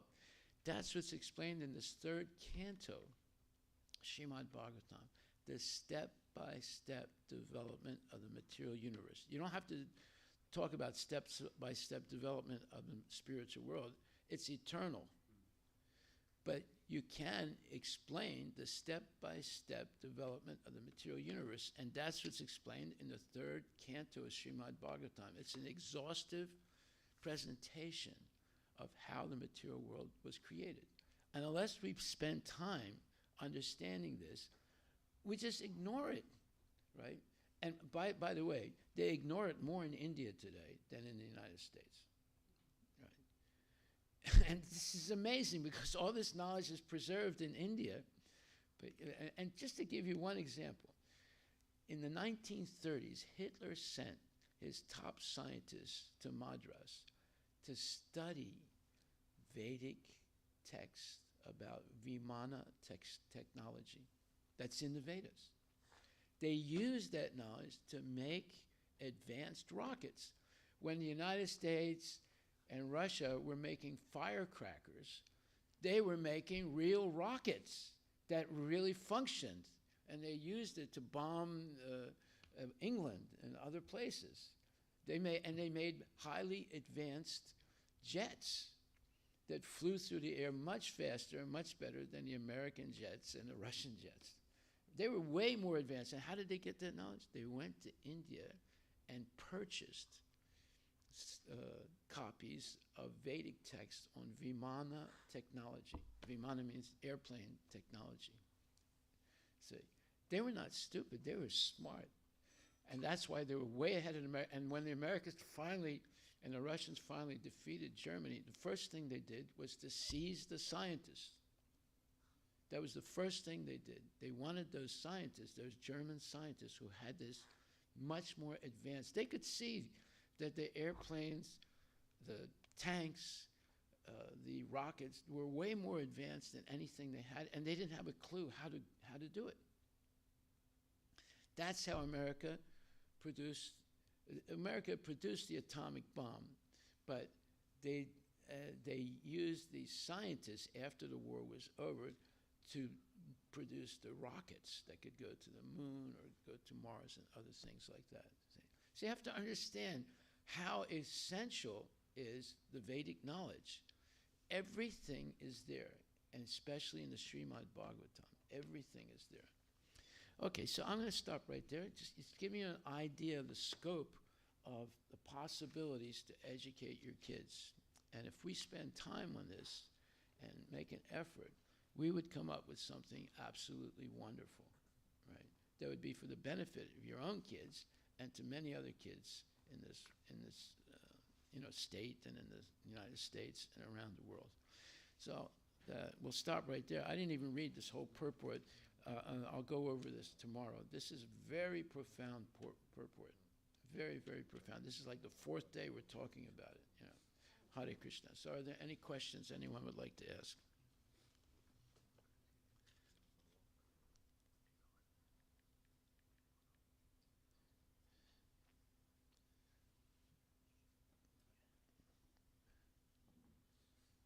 I'll give you time to think about it.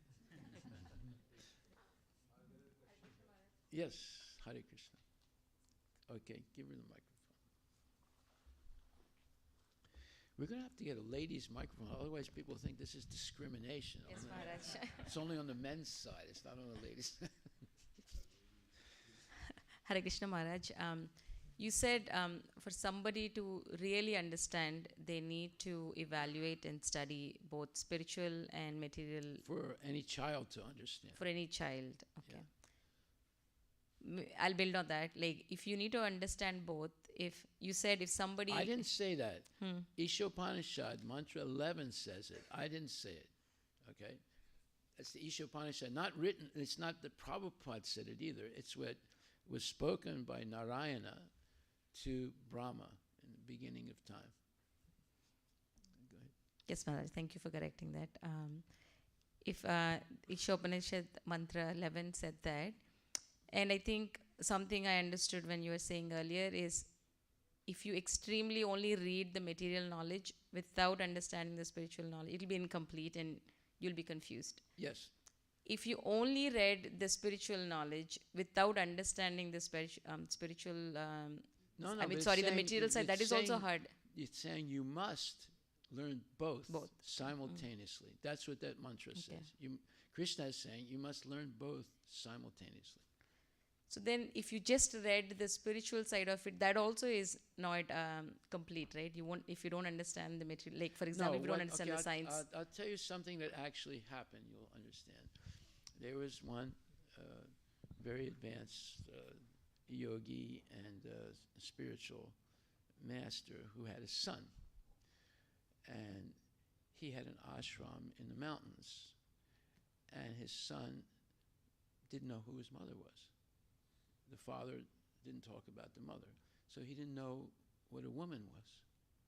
So, to make a long story short, there was a kingdom, and the king, and in that kingdom, there was a tremendous drought, and it was threatening the lives of all the people.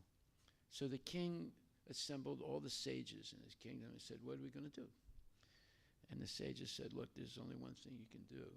You have to get a person who has never engaged in any sinful activity, a genuine, advanced brahmana who can do a yajna, and then the rain will come. So they said, who is that? And the sages said, there's one boy like that. He's a very young boy. He's only like 14, 15, 16 years old.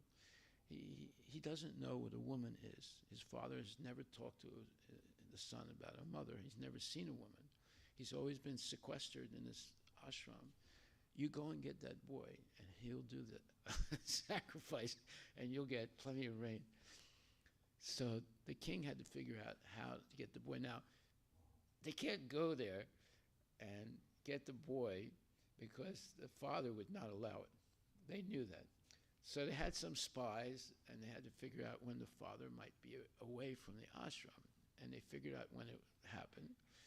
And they sent a boat upstream, because you have to go up a river to get to the mountain, because the physical road is too difficult to traverse. So they had to take a boat upstream full of women, especially the king's daughter and all her assistants, dressed as sannyasis. So they go up the stream, they arrive when the father is not there, and the boy sees this. He's never seen other people before, right? And he runs down, and they're dressed like sannyasis, so he just assumes they're men, so he hugs them, right? And when he hugs some of the ladies who he thinks are men, he feels some sensation he's never felt before, right? He doesn't know what it is, but he feels very attached to these people. And they talk, and the girls say, well, why don't you come with us? We have a kingdom. And he says, no, I can't do it. My father has to give me permission. But finally, they convince him. And they take him back, and then the king explains to him, what the truth is. And the boy says, well, he said, I can't do anything without asking my father. So the father comes, and he's extremely upset, and they're afraid he's like going to curse them, But the king really pleads, and he talks to him, man to man. And he said, look, one day your boy has to know that there are women in this world. You just can't hide it forever. And he's a good boy. You've trained him very good. Let him marry my daughter. Let him do the sacrifice, because it'll help all the kingdom. And we very sorry that we did this, but it was necessary. So the father agrees. The boy performs the ceremony, and the rain comes, right? So that story is in the Ramayana, in the beginning of the Ramayana. What happens if you try and eliminate some part of reality from a young kid, right? The same thing happened to Buddha. His father never let him out of his kingdom, his palace. He didn't know what was in the outside world. But when he got older, he insisted on leaving and seeing the outside world. And when he saw the outside world, he saw all the suffering that was taking place. And although it was already told to the father of Buddha that eventually he would leave and become some kind of a sadhu. So when he started going out, then he realized, I can't just live in this sequestered way. I have to go out. I have to figure out why people are suffering.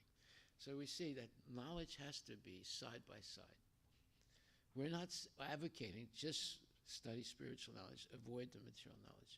You have to have both to be properly, let's say, educated. Otherwise, you'll make mistakes in life, right? Okay?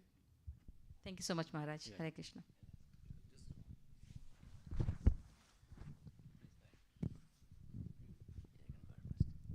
So, Maharaj, I think building upon the next follow-up question is obviously, I think the materialistic education is teaching something bereft of the complete spiritual. Bereft. Yeah. Yeah. Of the education. Lacking. Lacking. Yeah. So, I think last time. By the way, they're proud of it. Yeah. They're proud of it. They say, this stuff is all mythology. We're teaching you the real truth. Correct. So, but I think last time you did answer this, but for the benefit of everyone, I'm asking the same question, that how to learn the material knowledge is not just by, so even we're talking about, obviously we are learning, we live in this world, so there is the knowledge that the so-called scientists are propagating through the academic system, but it is obviously not giving the full picture. Now, there's two ways. I think one you recommend all the time is that homeschooling means like you teach the kids what is both vidya and avidya. Homeschooling, you can do it K-12, where you're getting all the books, and there is some time that the kid has to, at least once a week or once a month, has to go in and speak with a teacher. But you have control of it. You have control of it, right? The material side this way, because the kid is not going to the school. The kid is staying at home, right? The kid goes to school maybe once a month or once a week. It's not that they're sitting in the classroom. They have a one-on-one with the teacher who's in charge of the outside education, K-12. So you have a lot more control like that. So the real point is to make sure that the kid understands that at the core they are actually the living entity, the soul, and the body is just an outer covering. So the avidya part is about how to sustain this. No, not only that. We're going to teach the kid the whole Bhagavad Gita and the whole Srimad Bhagavatam. It's not that, we just correct. teach one thing, that the soul is eternal. They have to learn the whole thing. And the it's source going is to be Krishna. simultaneously with what they're learning, what they're supposed to learn to pass the SAT test to get into college or whatever, right? So they will learn both. But see, there's some things they're not going to learn. Like, for example, they're not going to learn black history. They're not going to learn Black Lives Matter. They're not going to learn gender equality. They're not going to learn critical race theory. They're not going to learn all this nonsense stuff that's completely not educational. It's propaganda, right? Mm-hmm. And they're not going to, have lectures by perverts that come in and say it's okay to have two daddies and two mommies. It's a normal way of life.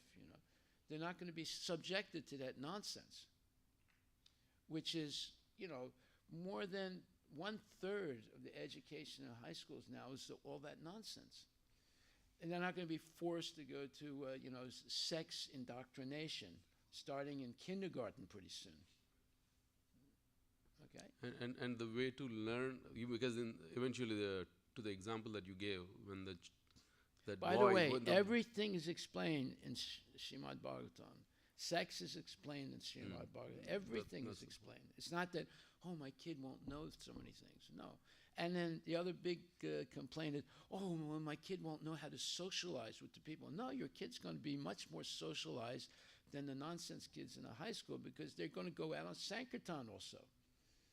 And they're going to preach to people, and they're going to be part of the Harinam Sankirtan movement, right? They're going to be more socialized than the kids in the school. Without the socialization that is happening in the current education system is more for sense gratification. Sleep over in someone's house where they eat meat and they do all kinds of nonsense things. What is your kid going to learn there? Sleeping over in a house like that. All mundane stuff, with dog running around the house and cats and who knows what, birds or whatever, and talking nonsense. And You see the point? Yeah. You have control over the education of your kid. You don't have control right now. And, by the way, monkey see, monkey do. If the parents are watching television and going to Las Vegas on a vacation and things like that, the kid will say, oh, now I understand what it's all about. They want me to do homework. They want me to, learn Bhagavad Gita.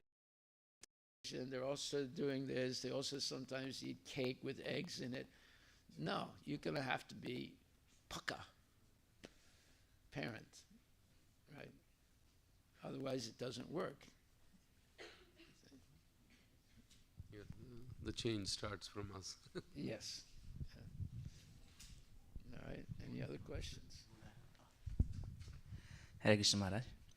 I think one thing I want to ask is, we went through this verse multiple times. You are able to see the profoundness in this verse, and we read just quickly and then done. No, you say, Are we covered by the ignorance? I passed the test. I got my Bhakti Shastri already. I already studied Bhagavad Gita.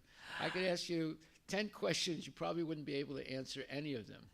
Because, just reading the Bhagavad Gita doesn't mean you understand it. Go ahead. Yeah, so how is this due to the ignorance, and how do we break this cloud? Come to the class every day. More, okay. Right. Associate with devotees. Do service. Right? Eat Mahaprasadam. Go out on Sankirtan. You'll be educated very quickly. And Maharaj, one more thing is when regarding the verse quoted. Follow the right? regulative principles strictly. Chant your rounds in the morning, in the Brahma Muhurta. You start doing all those things and you'll be very fast, highly advanced in Krishna consciousness. And also Maharaj, the verse Just like quoted. the other night at the program in Kalindi Priti's house, there were a lot of boys were there, right? And girls. So I asked the boys, I said, what time you go to sleep at night? He said, 3 o'clock in the morning. I said, well, what time do you go to sleep? 11 or 12. What time do you go to sleep? Well, I try to go to sleep at 10, but usually it's later than that. These are our kids, right? They're staying up till 3 o'clock in the morning, right? What have the parents taught their kids? Nothing. Probably the parents are staying up late too. So monkeys see, monkey do. Right.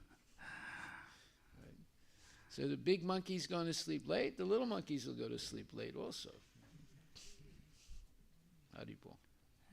And Maharaj, regarding the Isha Upanishad verse, it's the verse is coming from Narayan to Lord Brahma. Yes. And we are not anywhere or close Narayan, Or Narayan to the 4 Kumaras, Sananda especially. Sananda. Yeah. And those verses, they're coming from the Supreme Personality to very elevated people. Yeah. And we are Who not are situated. Who are jivas? Who are jivas. Like we are us. not situated in same situation. Is that one of the reasons? Look, Prabhupada went through the trouble of translating all these books. And the 2 most important ones are Bhagavad Gita and Srimad Bhagavatam and Chaitanya Charitamrita. You're given everything on a golden plate, right? So why would you want to eat off of cardboard? You make that decision, right? You have to make that decision. You got the golden plate. You got the highest level of spiritual knowledge in the universe. Srimad Bhagavatam is read by the demigods also. It's not just on the earth, right? This is the greatest scripture of all time, right? Now it's up to you to make a decision.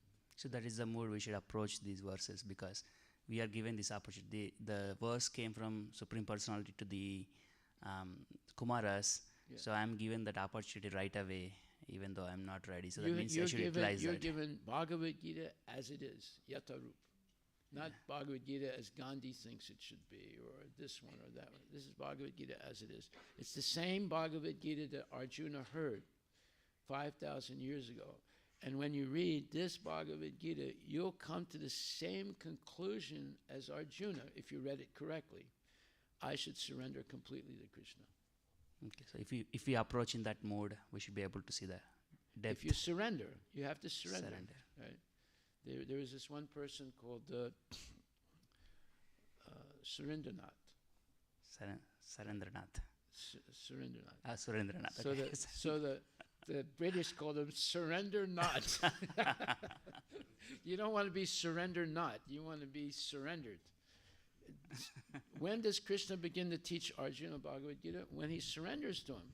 After he surrenders, then from the second chapter on, he's teaching him Bhagavad Gita. You see? So you have to surrender. Either you surrender to Maya or you surrender to Krishna. But you're going to surrender. Yeah. So it's better to surrender to Krishna than Maya.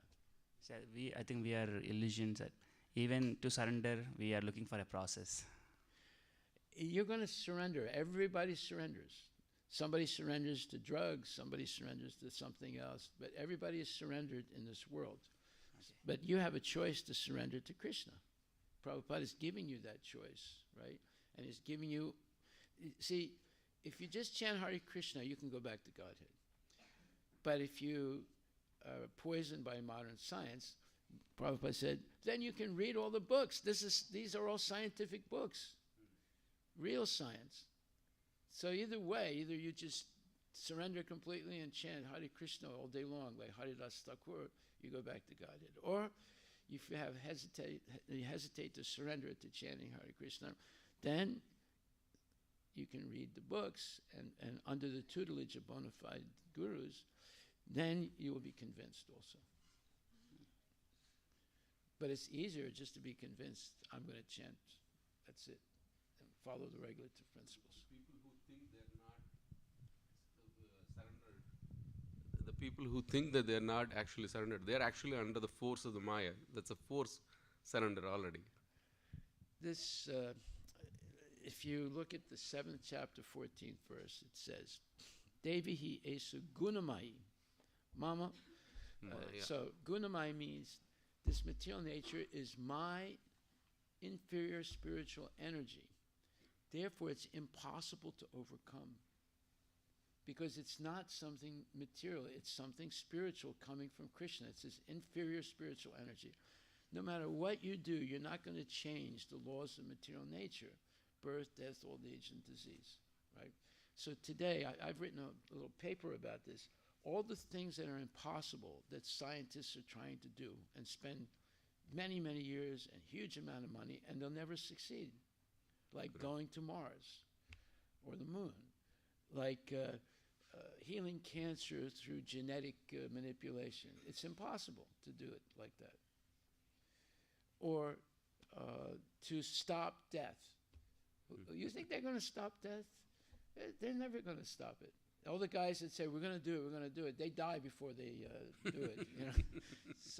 So, why waste your time trying to do something impossible when it's already said that it's impossible? You cannot control nature. You can do whatever you want. You're never going to control nature because it's under the control of Krishna. But if you please Krishna, you can pacify nature. Because Krishna's... And I'll give you one example. Haridas Thakur, he was living in a cave. And people would come to hear his lectures in the cave and associate with him. But in that same cave was a gigantic poisonous snake that every once in a while would poke its head up like that, and it'd freak everyone out. And finally, the devotees that were visiting him, they said, Haridas Prabhu, we can't come anymore because we're scared stiff of that snake. Every time he shows its head, we're frightened out of our wits. We don't know how you can stay in a place like this. You, of course, are a great mahant, but we can't come anymore. When they said that, the snake slithered out and never came back. Why did the snake do that? Because Krishna is in the heart of the snake. And because it would be a disruption to Haridas Thakur, Krishna inspired the snake to leave. Right? So you might say, oh, how do you know? Maybe that's just the story. That's your story, and I have my story. No, it's a fact that Krishna is in the heart of every living entity. Just like, let's say there's a person that doesn't like you. So instead of fighting with that person, if you pray to Krishna, please help this poor soul, and you pray ardently and reverently, Krishna can change that person. Because he's in the heart. He's the source of all knowledge, all remembrance, and all forgetfulness. Right? So you have to have faith in these things. If you don't, then what's going to guide you in life? Your own illusory thoughts, you see. But at least if Krishna is guiding you, it's something real. And we know it's real because there's so many examples. The Bhagavatam is full of examples of people who actually believe what Krishna said. And we're seeing those examples. Brahma, Surya, these are all jivas like us, but who believe this, and they attained these very high positions, right? They're still not liberated from material nature, but they will be if they conduct their activities properly. And then they go back to Godhead. Okay, we'll stop now. It's getting very late. Hare Krishna. Whereas we completely believe in that, because every time we make a mistake, you talk exactly about the same topic next day. I don't know how I do that, but I don't have any spies. That is Krishna is your spy.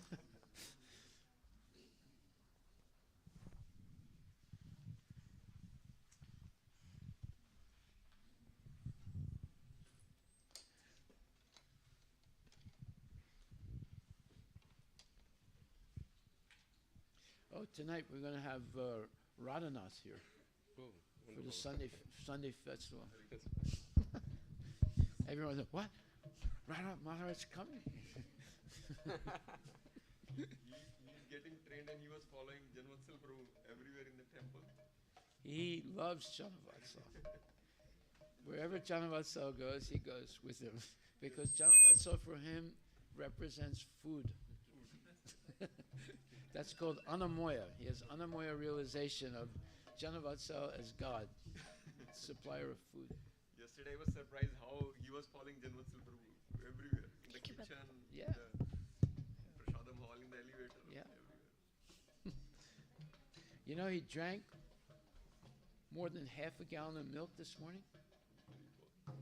He's getting stronger now. Yeah. He's going to become a big bull, you know. Hari Bol. Go ahead. Shri Guru Charana Padma Kevala Bhakati Sadma Shri Guru Charana Padma Kevala Bhakati Sadma Bando Moi Savadana Mate Pandamoi Savadana Mate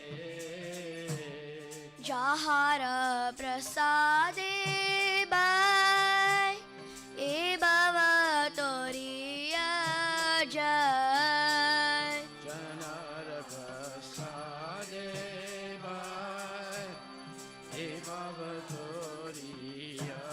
Jai Krishna Prapti Hoya Hoite Krishna Prapti Hoya Hoite Guru Mukha Padma Vakya Chitite Kariya Kya Shri Guru Charana Vakya Chittete Goriya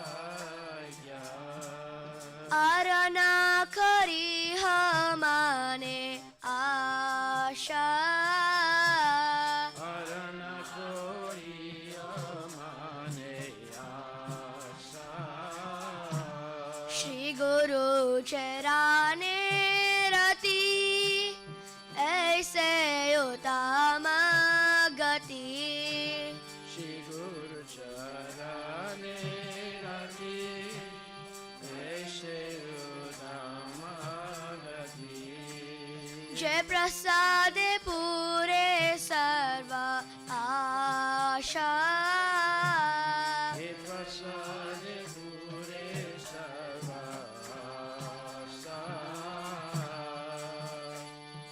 चक्षुदान दिलो जय जन्मे जन्मे प्रभु से Sudan Dila Jame Jame Prabhu Se चक्षुदान दिलो जय जन्मे जन्मे प्रभु से Sudan Dila Jame Jame Prabhu Se Divya ज्ञान हृदय प्रकाशित Divyaganide Prakasito प्रेम भक्ति जहाँ होते अविद्या विनाश जाते Bhakti Jave Abhija Vinasha Jate प्रेम भक्ति जहाँ होते अविद्या विनाश जाते Bhakti Jave Abhija Vinasha Jate वेद गाय जहाँ रचरित Charito श्री गुरु करुणा सिंधु आदम जनार बंधु श्री गुरु करुणा सिंधु आदम जनार बंधु लोकेनाथ लोके राजीवाना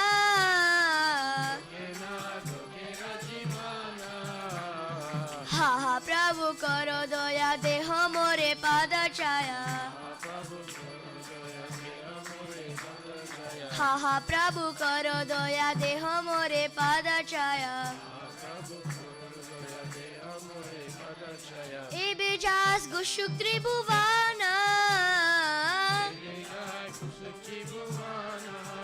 श्रील प्रभुपाद पतित पवाना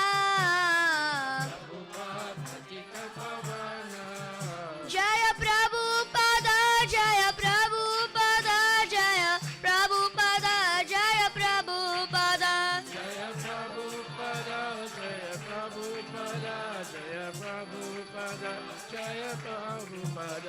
नमः ॐ विष्णुपदाय कृष्णपृष्ठाय भूतले श्रीमते भक्ति वेदांत स्वामिनिति नामिने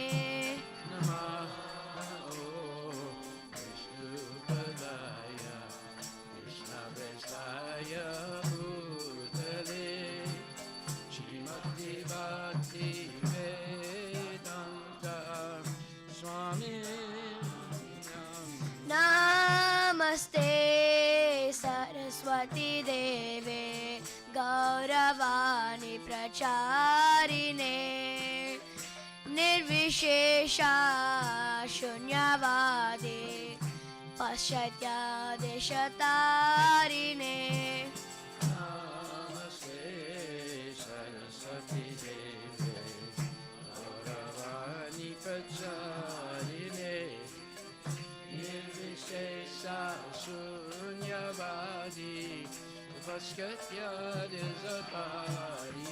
जय श्री कृष्ण चैतन्य प्रभु नित्यानंद श्री अद्वैत गदाधर श्रीवासादि गौर भक्तवृंद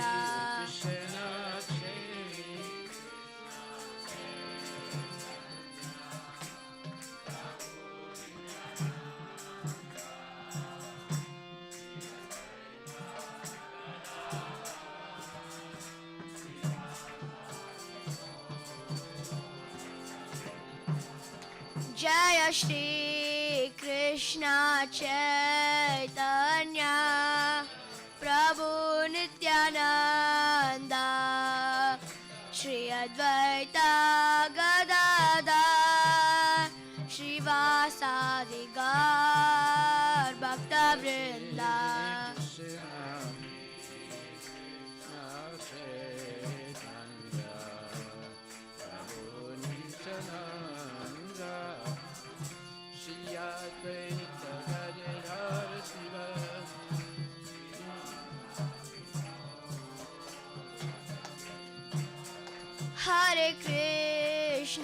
Hare Krishna, Krishna Krishna, Hare Hare, Hare Rama, Hare Rama, Rama Rama, Hare Hare.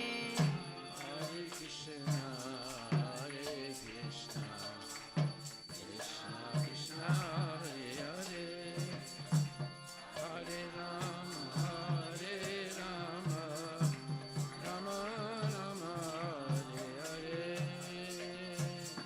Jaya Prabhupada, Jaya Prabhupada, Jaya Prabhupada, Jaya Prabhupada.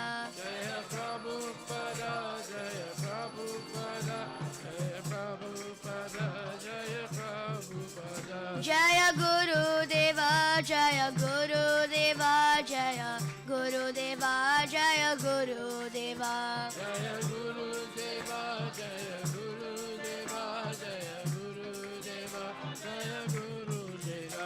Nitai Gaura Hari Bol, Hari Bol, Hari Bol, Nitai Gaura Hari Bol. Jaya Guru Hari Bol, Hari Bol, Hari Bol, Nita Gaura Hari Bol.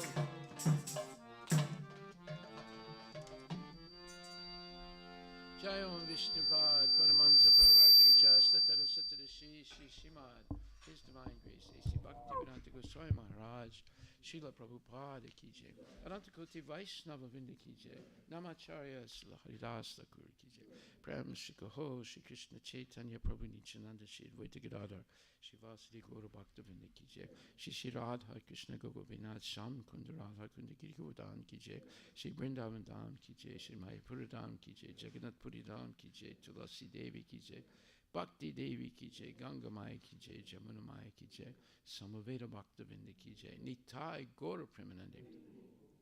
All glories to the assembled devoted. All glories to the assembled devoted. All glories to the assembled devoted. All glories to Shri Guru and Shri Guranga. All glories to Srila Prabhupada, Patita Pavana Ki Jai. Nama Om Vishnu Padaya Krishna Prasthaya Bhutale Shrimati Bhakti Vinata Swami Nitanamani.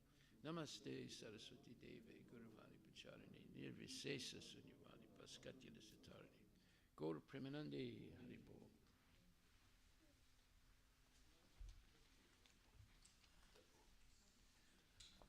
The lotus feet of our spiritual master are the only way by which we can attain pure devotional service. I bow to his lotus feet with great awe and reverence. By his grace one can cross the ocean of material suffering and obtain the mercy of Krishna. My only wish is to have my consciousness purified by the words emanating from his lotus mouth. Attachment to his lotus feet is the perfection that fulfills all desires. He opens my darkened eyes and fills my heart with transcendental knowledge. He is my Lord, birth after birth. From him ecstatic prema emanates. By him ignorance is destroyed. Vedic scriptures sing of his character. Our spiritual master is the ocean of mercy, the friend of the poor, and Lord and master of devotees. O Master, be merciful unto us. Give us the shade of your lotus feet. Your fame is spread all throughout all the three worlds. We take shelter of your lotus feet. Srila Prabhupada Ki Jai. Nama Om Vishnu Padaya Krishna Prasthaya Bhutale Srimati Bhaktivinoda Swami. Namaste Saraswati Devi Guruvani Nirvisesa Sunyavani Paskatya Satarani. Hare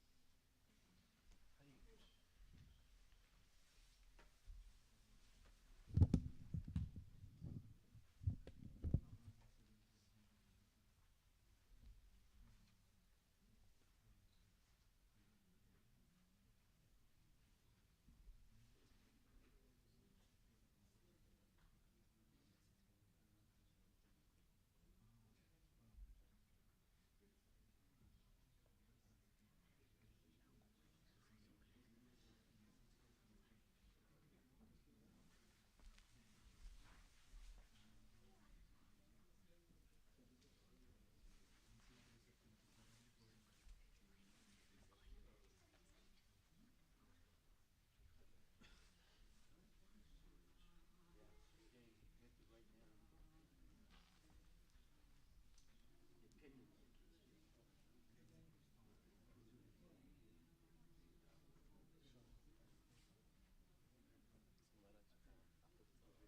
Okay.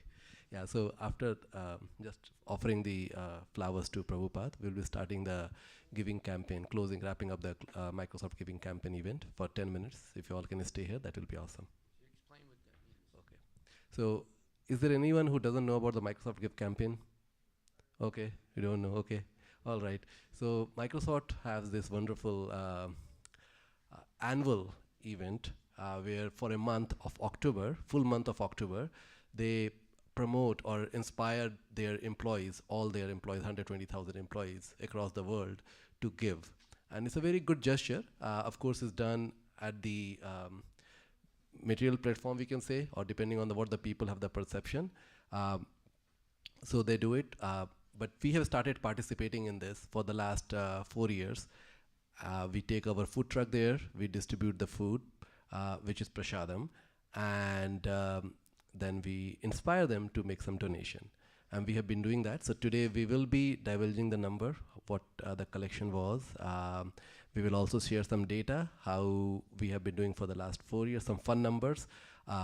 And we will also like to say thank you to some of the volunteers who have been helping with that. So that will take around 10-15 minutes. So just we'll finish it up and then we'll do it.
Okay, your attention, please. So we'll get started.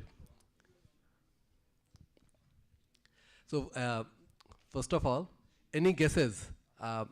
What could have been the collection? I don't want the volunteers who know about the number. They have an idea, probably. They don't have the exact number. So anybody would like to make a guess? What could have been the collection? Yes, Prabhu. I'll say 40 to 45,000. Okay. Maharaj, yes.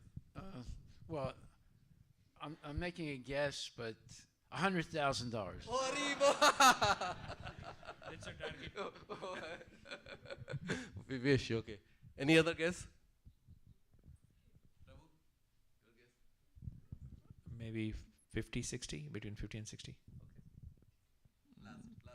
Maybe 40. 40. Okay. So we'll let Maharaj reveal the number. And we have offered this number to Neil Madhava in the morning, but we haven't. I don't know what the number is. Yeah, we haven't offered it to Prabhupada though. So we'll let Maharaj open it. And that's the flower. Yeah, so I think. Yes, yes. Hare Krishna. Maharaj, Hare please Krishna. come this side, Maharaj. Please come this side so that everybody can. Hare Rama, Rama Rama, Hare Hare. Hare Krishna, Krishna Krishna, Hare Hare. Hare Rama, Rama Rama, Hare Hare. Hare Krishna, Krishna Krishna, Hare Hare. Hare Rama, Rama Rama, Hare Hare. Okay, $7.85. No, $78,221. Wow. It's a amazing collection. We could have never thought of it. And I'll Prabhu, show this number to everybody so that everybody can see it here. Yeah. So for yeah, this is just amazing. We didn't do it, Maharaj. We didn't do it. It's all we think that this is only possible by the mercy of Guru Parampara, Guru, you, all the mercy of the Vaishnavas. It's not possible. We could have never dreamt in our wildest dream. I could have never dreamt. That's the thing. Is and we'll share some numbers. What has happened? Maybe this is the time, Prabhu. If you can put the PowerPoint. So here is we have on the inspiration of Harish Prabhu. He said that Prabhu, it will be great that I would like all the volunteers to come here who had really participated. Please, Prabhu, please come. I'm not trying to. Don't feel shy. Please come. Yeah, these are some of the key volunteers. Please come here. Yeah. And where is Rasavati Mataji? Oh, ठीक है वहाँ पे है Rasavati Mataji. Okay. Yeah. So Prabhu, yeah. So if you can go to the second slide, please. So we made 5 different runs of food truck. You'll see that on the different dates we have put there, and that's the estimated number of. We'll call them devotees because they got the prasad. So 1,045 devotees were served, and it started from commons. The first picture. So I will request Karan Prabhu. Karan Prabhu, please come here. I know we haven't talked to anybody. Everybody's getting surprised. They are getting called up. So just talk. So Prabhu ran the campaign. So we did a big campaign. I'll tell you how we do it little bit, and then if you have questions, I know some of you are very curious also what we do it.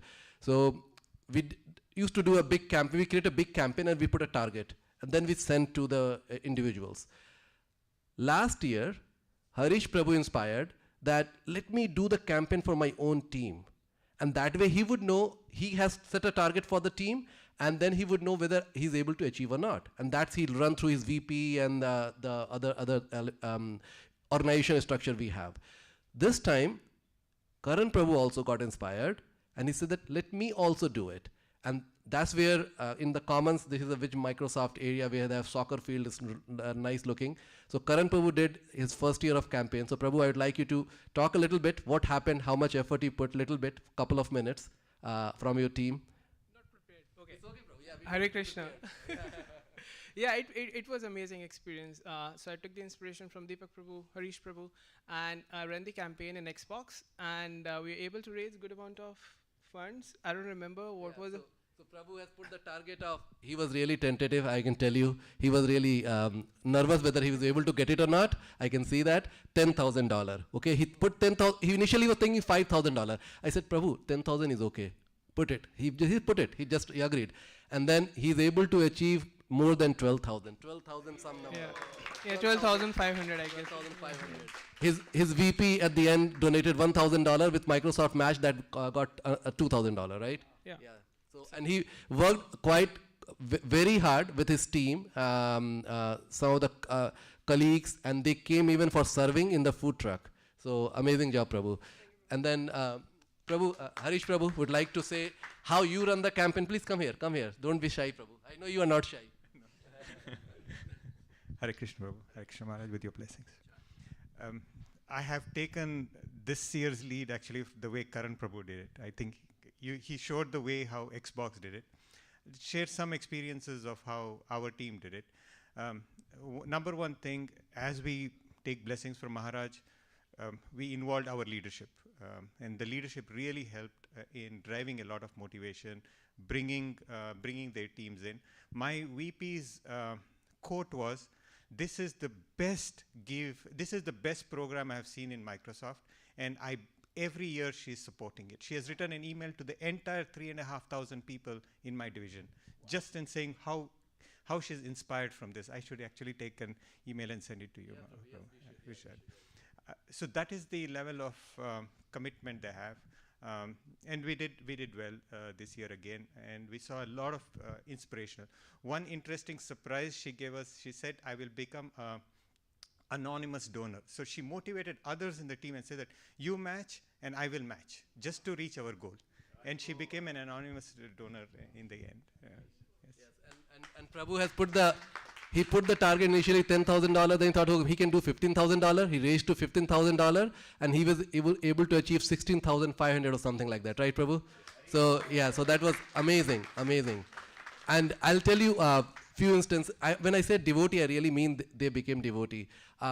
We think that, okay, we are serving the prasad, we are collecting funds for the temple, and we theoretically know there's a connection that when we offer the prasad to somebody, they have the chance to think about the Lord in some shape or form. And this is my reflection, Maharaj. When all the 5 times, by the way, Maharaj drove the truck, spent 3 hours every time. And there was a lot of crew who supported Maharaj, Rasavati Mataji, Pad Govind Prabhu, Mukunda Prabhu, Adidev Prabhu, right? At least these are the names I know. Tarak Prabhu, who is maybe shopping, right? So every time Maharaj is giving the prasad, we don't say anything like Hare Krishna, anything there, because we want to be, so that Microsoft nobody shouldn't complain about it, right?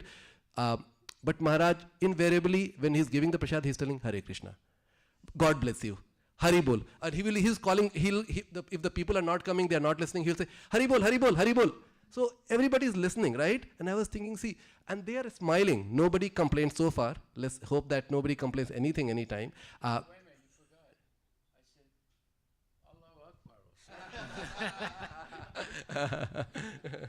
So it's just amazing the energy there when we are serving the prasad. It really feels that it is give campaign in a way where we are giving the just spiritual blessing to everybody, and that really inspires us. And maybe that is the driving force that why we were able to collect the fund we have collected. It's in the wildest dream.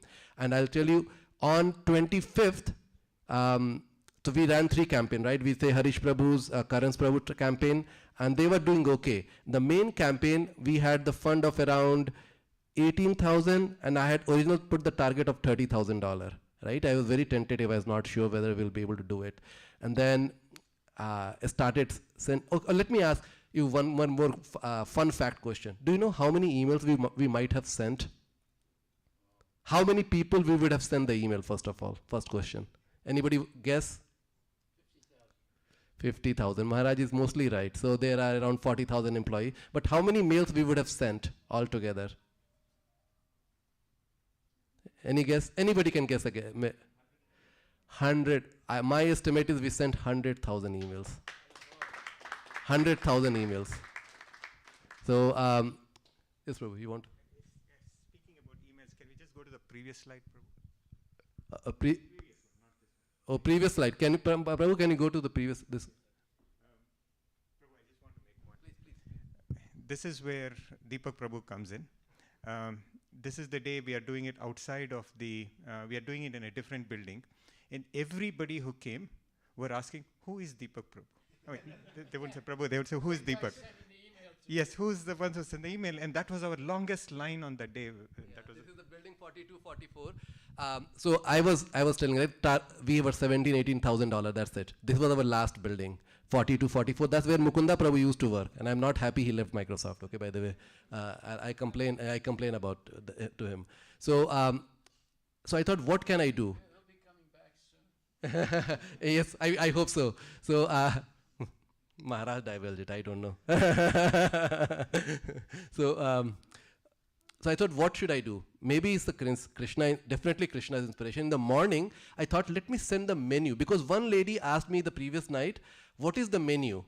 People, there's a lot of allergy I have. And I replied that what the menu is. And then I thought that maybe, let me send this menu to, and there was that day 10,000 people, right? So in the morning, I send the mail to 10,000 people with the menu written. And I think that's what triggered all the rush. And now that has given us idea that what we have to do. First email, second email on the day of the event with the menu, right? And that really helped. And that triggered that day, the number went from 17,000. And like this is where the mode of passion comes into the picture. I don't know, it's Maharaj, definitely mode of passion. I was looking at the number like a stock, how it is going. Oh, $25,000. Oh, $26,000. I was really happy, right? And then after that, I did another trick. I said, okay, thank you message. Let's send a thank you message. Send the thank you message, and then it became 28, 29. I said, okay, 30,000 is too easy. That's when we raised the number. And Prabhu, we can go to the final last slide. And we can, that time I raised the number. I first took it to $35,000, and then I was monitoring the number. Last 2 days, Maharaj, last 2 days. And then on the last day, I changed the number to 40 and then again to 42. After that, I think it's too greedy. Now I should stop. But the number keep going, and ultimately reached to, for the final hour, the campaign, the main campaign, we got to $48,900 or something like that. So together with the 3 campaign, we got to 78. Harish Prabhu was very happy. Like he was telling, Prabhu, 76,000, 76,000. So that was the thing. So we as a volunteer, I think we are really blessed that we have got this opportunity to serve. We really think that it is not we are doing the service just for the fund collection. That is, of course, one of the goals we would like to serve the, and so that the food truck can run and we can add more capital expenditure, get more truck, do more seva. Definitely, but now I definitely see this has the potential to bring people closer to Krishna if we do it right. So here are some numbers, how we are doing for the last 4 years. 2019 is when we started. That's Radhika Gopinath Prabhu would always come and say that, Prabhu, you guys are not doing anything. Now we have a food truck, you should do. And I would think that, how can we take the food truck to Microsoft? It's not like, it's not my company, right? Like that I can bring the food truck. But somehow with Krishna inspiration, we are able to figure out the system, how to take the food truck. So I always give him the credit that how he nudged me. So sometimes nudge really works, even if you don't like it. Initially, I didn't like it when he was telling, by the way. So, so 2019, we served we got around $25,000. That's an estimate. And we took the truck 8 times that year. And there were 400 donors, you'll see.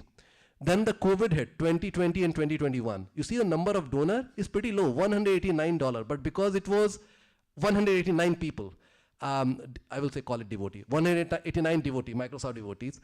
But the number we got, 51,481. So on average, people were donating, the bottom right, $272. That's with Microsoft match. So that was a give, because people were really hit hard with COVID. 2021 is still without taking the truck. That's the reason you see the number of meals distributed, 0. And that was also amazing, how we were able to, I don't know how it happened that without taking the food truck, so many people were donating. And we were able to do 52,719 with 277 Microsoft devotees. Now this year, there was a new, everybody was talking that this year we are not going to get the donation. The market condition is really bad. And that we can see. See the number of donors we have got, 644. Average donation of $121 with Microsoft Match, which means that average people have given $60.50. Then Microsoft Match it, they double it, right? So it took us lot more effort to get this fund, lot more effort. It was very tough situation actually giving campaign overall, what I am hearing from the team. But so it's all Lord's mercy that we were able to get to the number, what we have got.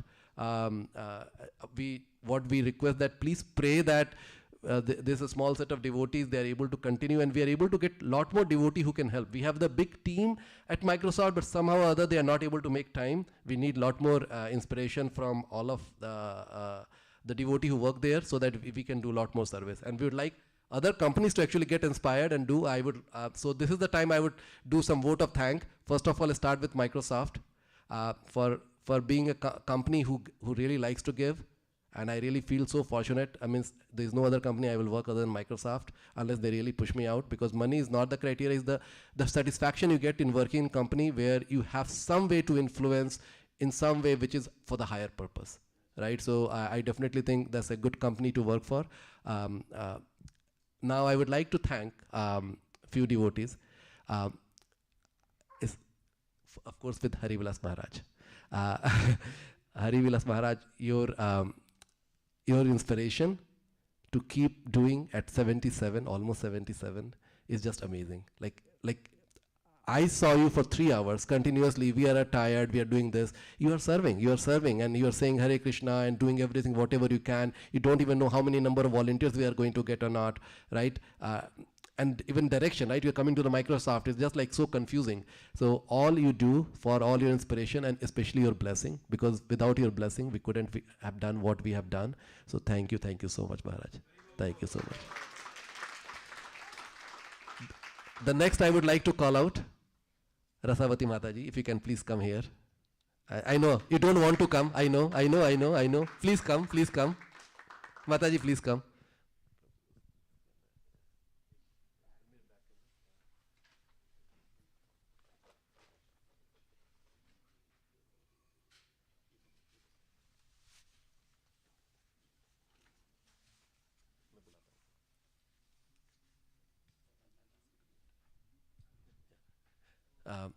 So, all these effort, right? Okay, we took the truck at 5 places.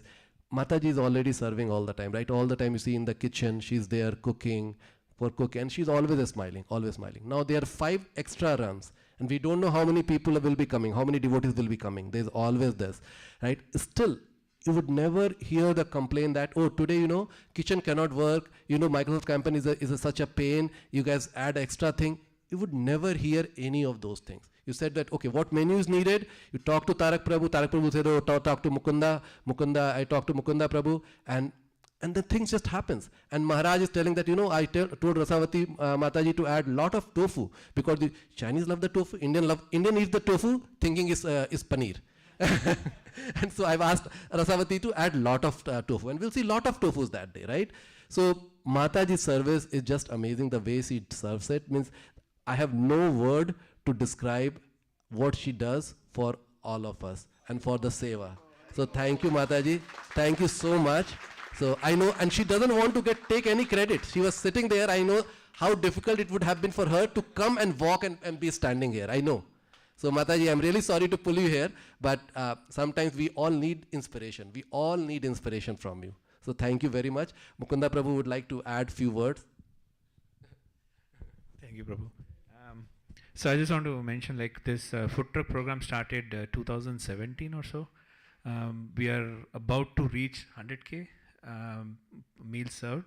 And since 2017, there's only, like, Mataji is the one who has never taken a break. We always, like, we have something or the other. We say, oh, if somebody will find a replacement and do somebody. But Mataji has never taken a break so far. This is amazing. I just want to follow that.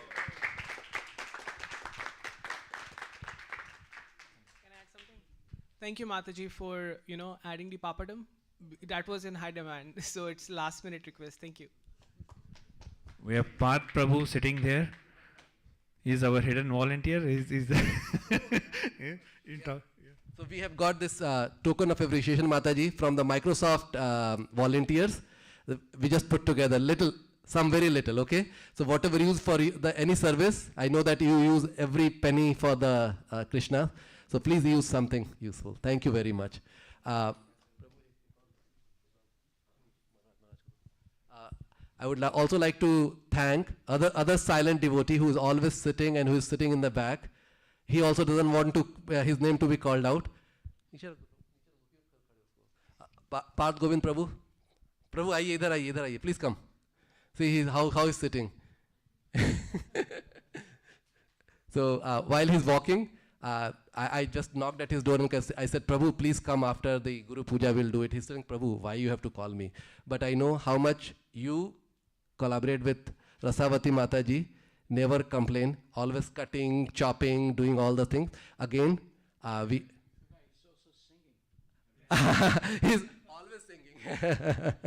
So we have got the token of appreciation for you also, Prabhu. Please accept it. Yeah. Again from the Microsoft volunteers who just contributed some small amount, Prabhu. Thank you very much for your seva, Prabhuji. Thank you. Thank you. And now, some surprise devotee, they are not expecting, right? So I would like to call up Mukunda Prabhu. Yeah, so I know that he is also very shy. He wants to sit in the back, but without support, right? The food truck, the way he established, now it is very organized. I would say kind of very organized. Even though the fund is being collected for the food truck, he feels happy, but to make it all happen, it require a lot of effort on top of the work you are doing, that too at Meta, which is going through a turmoil. So you can see that all the things which is happening and able to do with all the smiling face, that's amazing. So Prabhu, we have got some small gift for you, Prabhu, that brown box. And we couldn't get the gift for everybody, so we've only giving, but everybody is going to get the rain check. So this is the Brihad Bhagavata set. So hope you are able to. Thank you, Prabhu. Thank you so much. You know, this all because of Harivilas Maharaj's blessing. I'm fortunate to got opportunity when we started as to go with Maharaj, and Maharaj actually taught every little thing, and still he teaches us why, and then keeps correcting us, and then so we're just learning from Maharaj and trying to bring in more people. We have about 77 volunteers supporting just food truck, and there are about 50 volunteers pot washing, and maybe many volunteers cooking and other ones. So we have a big group now supporting this initiative. Thank you, Maharaj. And Prabhu, now because we are getting now funds, we have to think that how to expand the food truck, right? So some capital expenditure or planning should be done. Mukund Prabhu, right? All right. And I'll tell you, Maharaj is still how he teaches. So one day, Madhushan Prabhu also came. And in the commons. So Maharaj taught him that people were saying, what kind of tea is that? Mataji, tea is so popular. Maybe next time 3 boxes we have to take, okay? So popular. So people are asking, what kind of tea? The Maharaj taught Madhavachan Prabhu. Just tell them it's a rooibos tea. It supports the indigenous people from South Africa, and who the indigenous tribe is. I forgot the name, Maharaj. What was the name of the indigenous tribe? Do you still remember?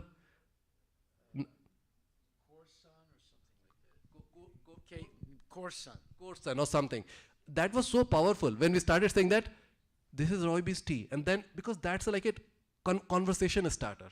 So as Prabhu is telling, we learn from Maharaj, every detail we learn, how to put the spoon, do this, and Maharaj will get disturbed. When I will say that, Maharaj, it's okay to put the spoon on the top, because we are in a hurry, right? We are going. Maharaj is telling, he's disturbed. He just wants to wrap up, remove the things. So Prabhu, we need to keep all the spoons, okay, properly. So that's how Maharaj teaches. It means he wants everything to the perfection. Okay, thank you. So second devotee I would like to call I'm sorry, Prabhu, again to call the names. I know the devotee don't want to be called their name. Adidev Prabhu. See, please come, Prabhu. So one day I asked Maharaj, the generator was not working or the pilot was not working. Maharaj called the number. Immediately he called the number. It was daytime, right? It's 11. Somebody will be at work. Whose number was that? Adidev Prabhu. And he's giving the video instruction. Prabhu, turn that. And I'm ignorant, right? So we try to figure it out and we all working. Then I asked, Prabhu, who is loading all the boxes in the truck every day? Every morning. Maharaj said, Adidev. I said, oh, Hari Bol. Who else could have done that? So he's our Hanumanji. So we'd like to present the gift to Prabhu for his appreciation. Thank you, Prabhu. Thank you so much.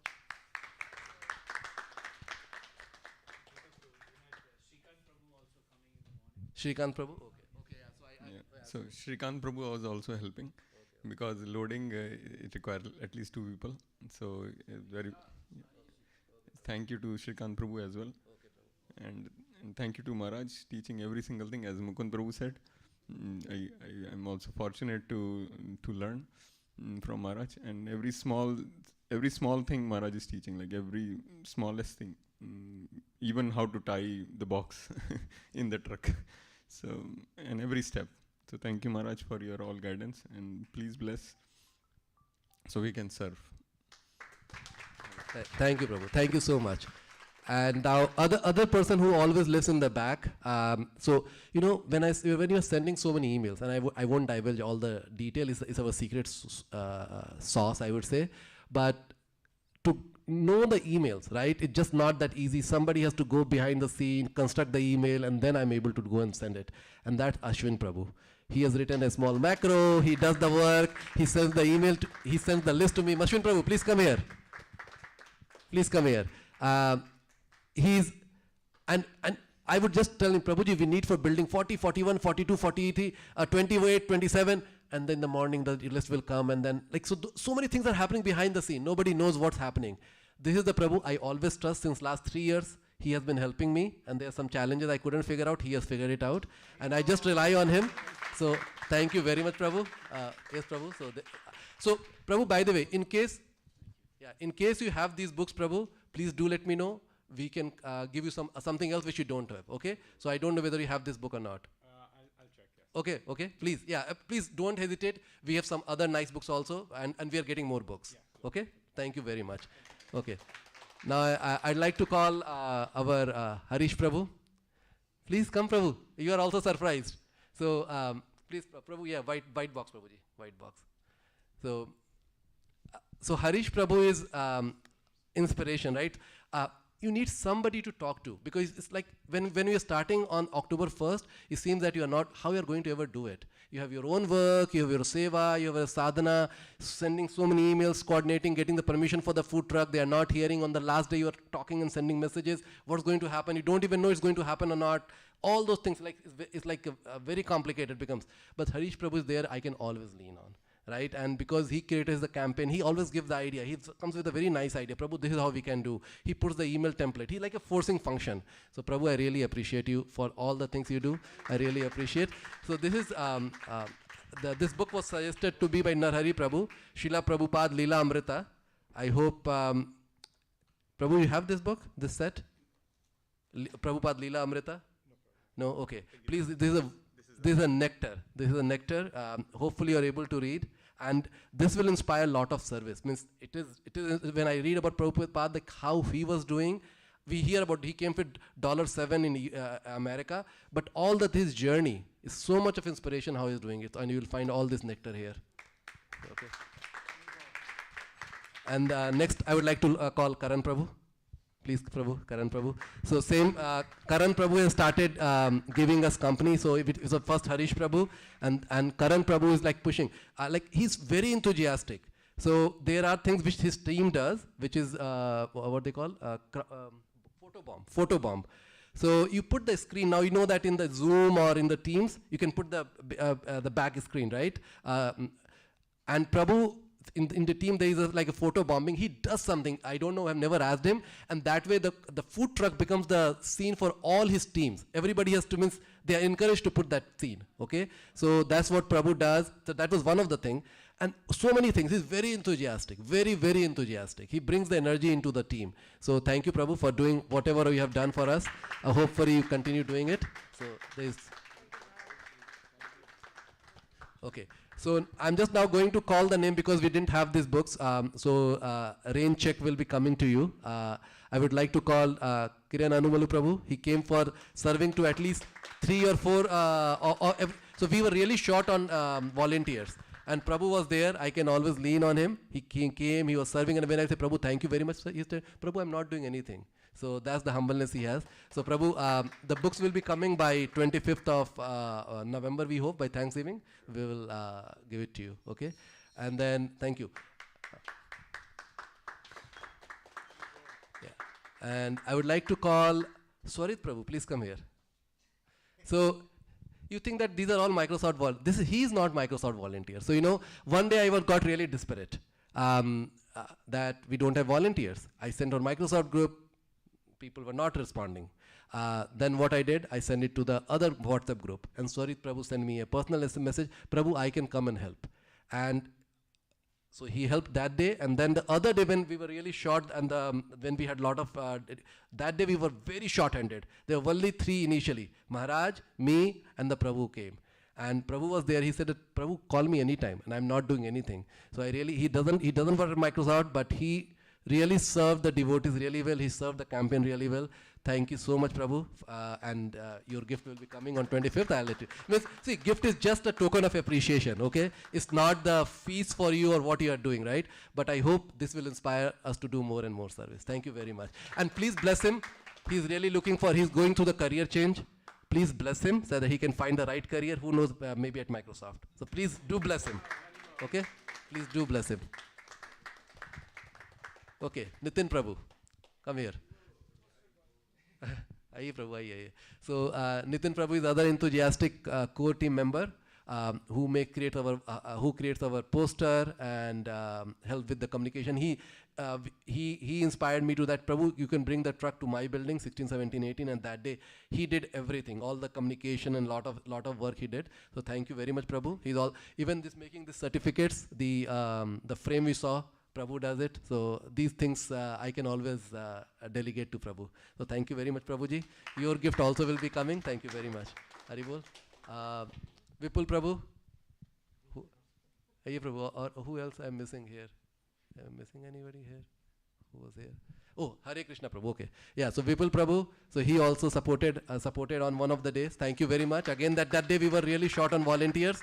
Prabhu came, and you know, making time out of your busy schedule is not easy when there is so much of pressure to work all the time. So making any time, even if you make 2-hour time, that is worth appreciating. So thank you, Prabhuji. Thank you very much. And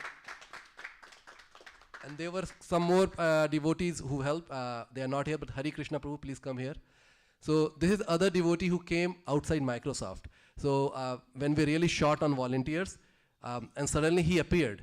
And then Jayapal Prabhu has sent the message. I didn't even have the time to check the message. And he has sent the message, Prabhu, that I have one devotee who can help. And but I didn't respond it. But somehow they figured out where the truck is, and he was there on the last day. So, and Prabhu's name is Hare Krishna, right? So whenever say Hare Krishna, it's serving 2 purposes. Right? So thank you, Prabhu. Thank you very much. So really appreciate it for all the help you did, and we will be giving your gift soon. Okay. Thank you very much. With that, yes.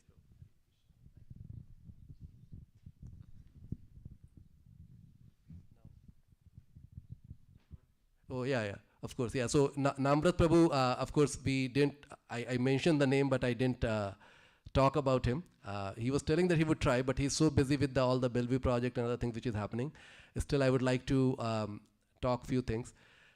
As you know, he's our pillar of Gibraltar or something like that, right? He's our rock of Gibraltar, right? He's like that. Anytime I have anything, the first call by default happens to Tarak Prabhu. Tarak Prabhu, I need to have this campaign which is going to. He said, Prabhu, how many places? Okay, what menu you want? So Prabhu, I'm thinking, Microsoft is a different kind of a crowd. Maybe we can, do fried rice or this. He would just say, Prabhu, whatever he needs, you tell me, inform. And so he just tried to, like one day we needed a lot of tents. The day it was going to rain. And I was getting the answer, Prabhu, you have to go to because everybody is busy, you have to go to the farm and get it done. I told Tarak Prabhu, he said, Prabhu, I'll get it done. 6 tents were there. I think Pankaj Prabhu helped, right? Yeah, so there are devotees behind the scene who we don't hear the name, but the system works due to the devotees. So thank you, Pankaj Prabhu, also so much. right? And Tarak Prabhu, even though he's not here, hopefully somebody will transmit our appreciation to him, that how much effort he does for all of us, for us to work. So thank you very much. Anyone else I am missing? We are missing you. Arey Prabhu. It's okay. No, I have to talk something else. Okay, I want to mention two things. One is we have a big pot washing team. Washing pots in weekdays is very hard. Truck comes in the evening and people come at 9 o'clock, and I've seen messages posting at like 12:40 a.m. Saying, "Oh, we are left," or it was too hard. Especially doing in weekdays. So we don't have those people here. Some of the it's really hard. So there's people working in the background, and we didn't talk about you, Prabhu.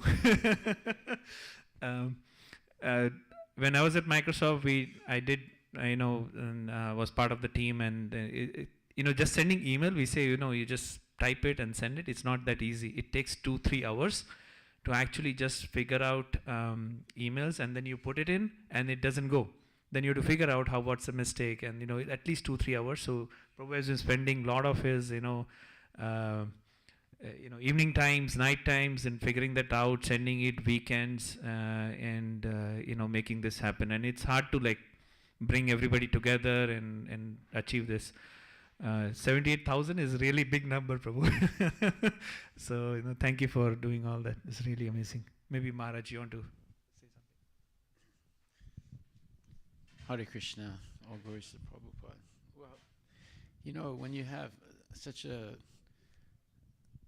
number of people cooperating and using, their expertise to serve Krishna, it's really like a wonderful, wonderful thing.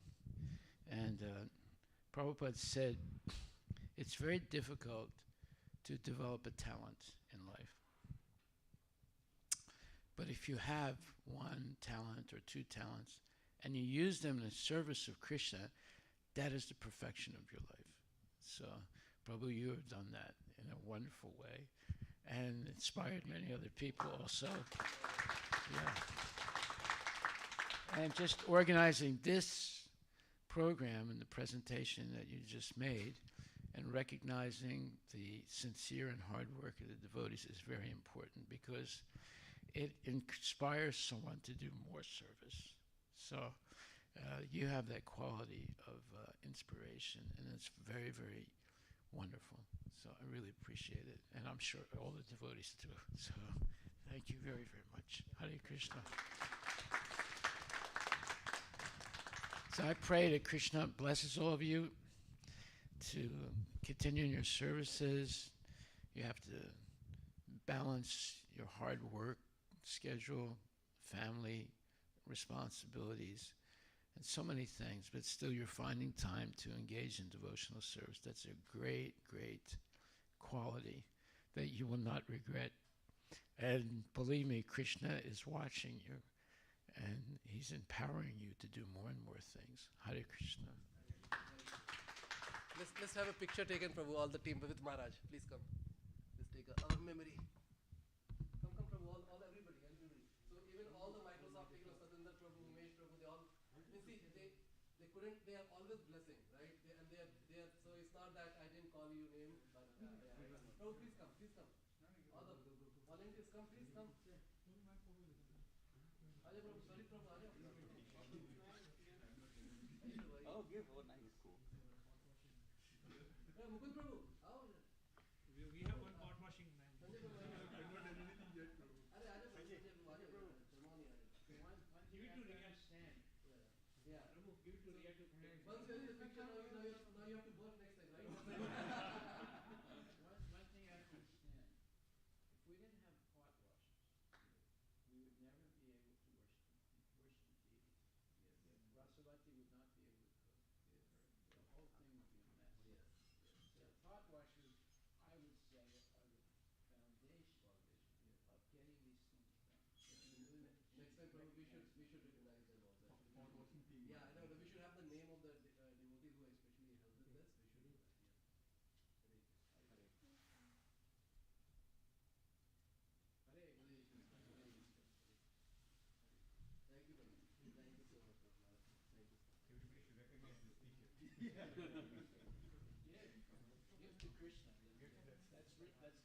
invisible there, but it's there.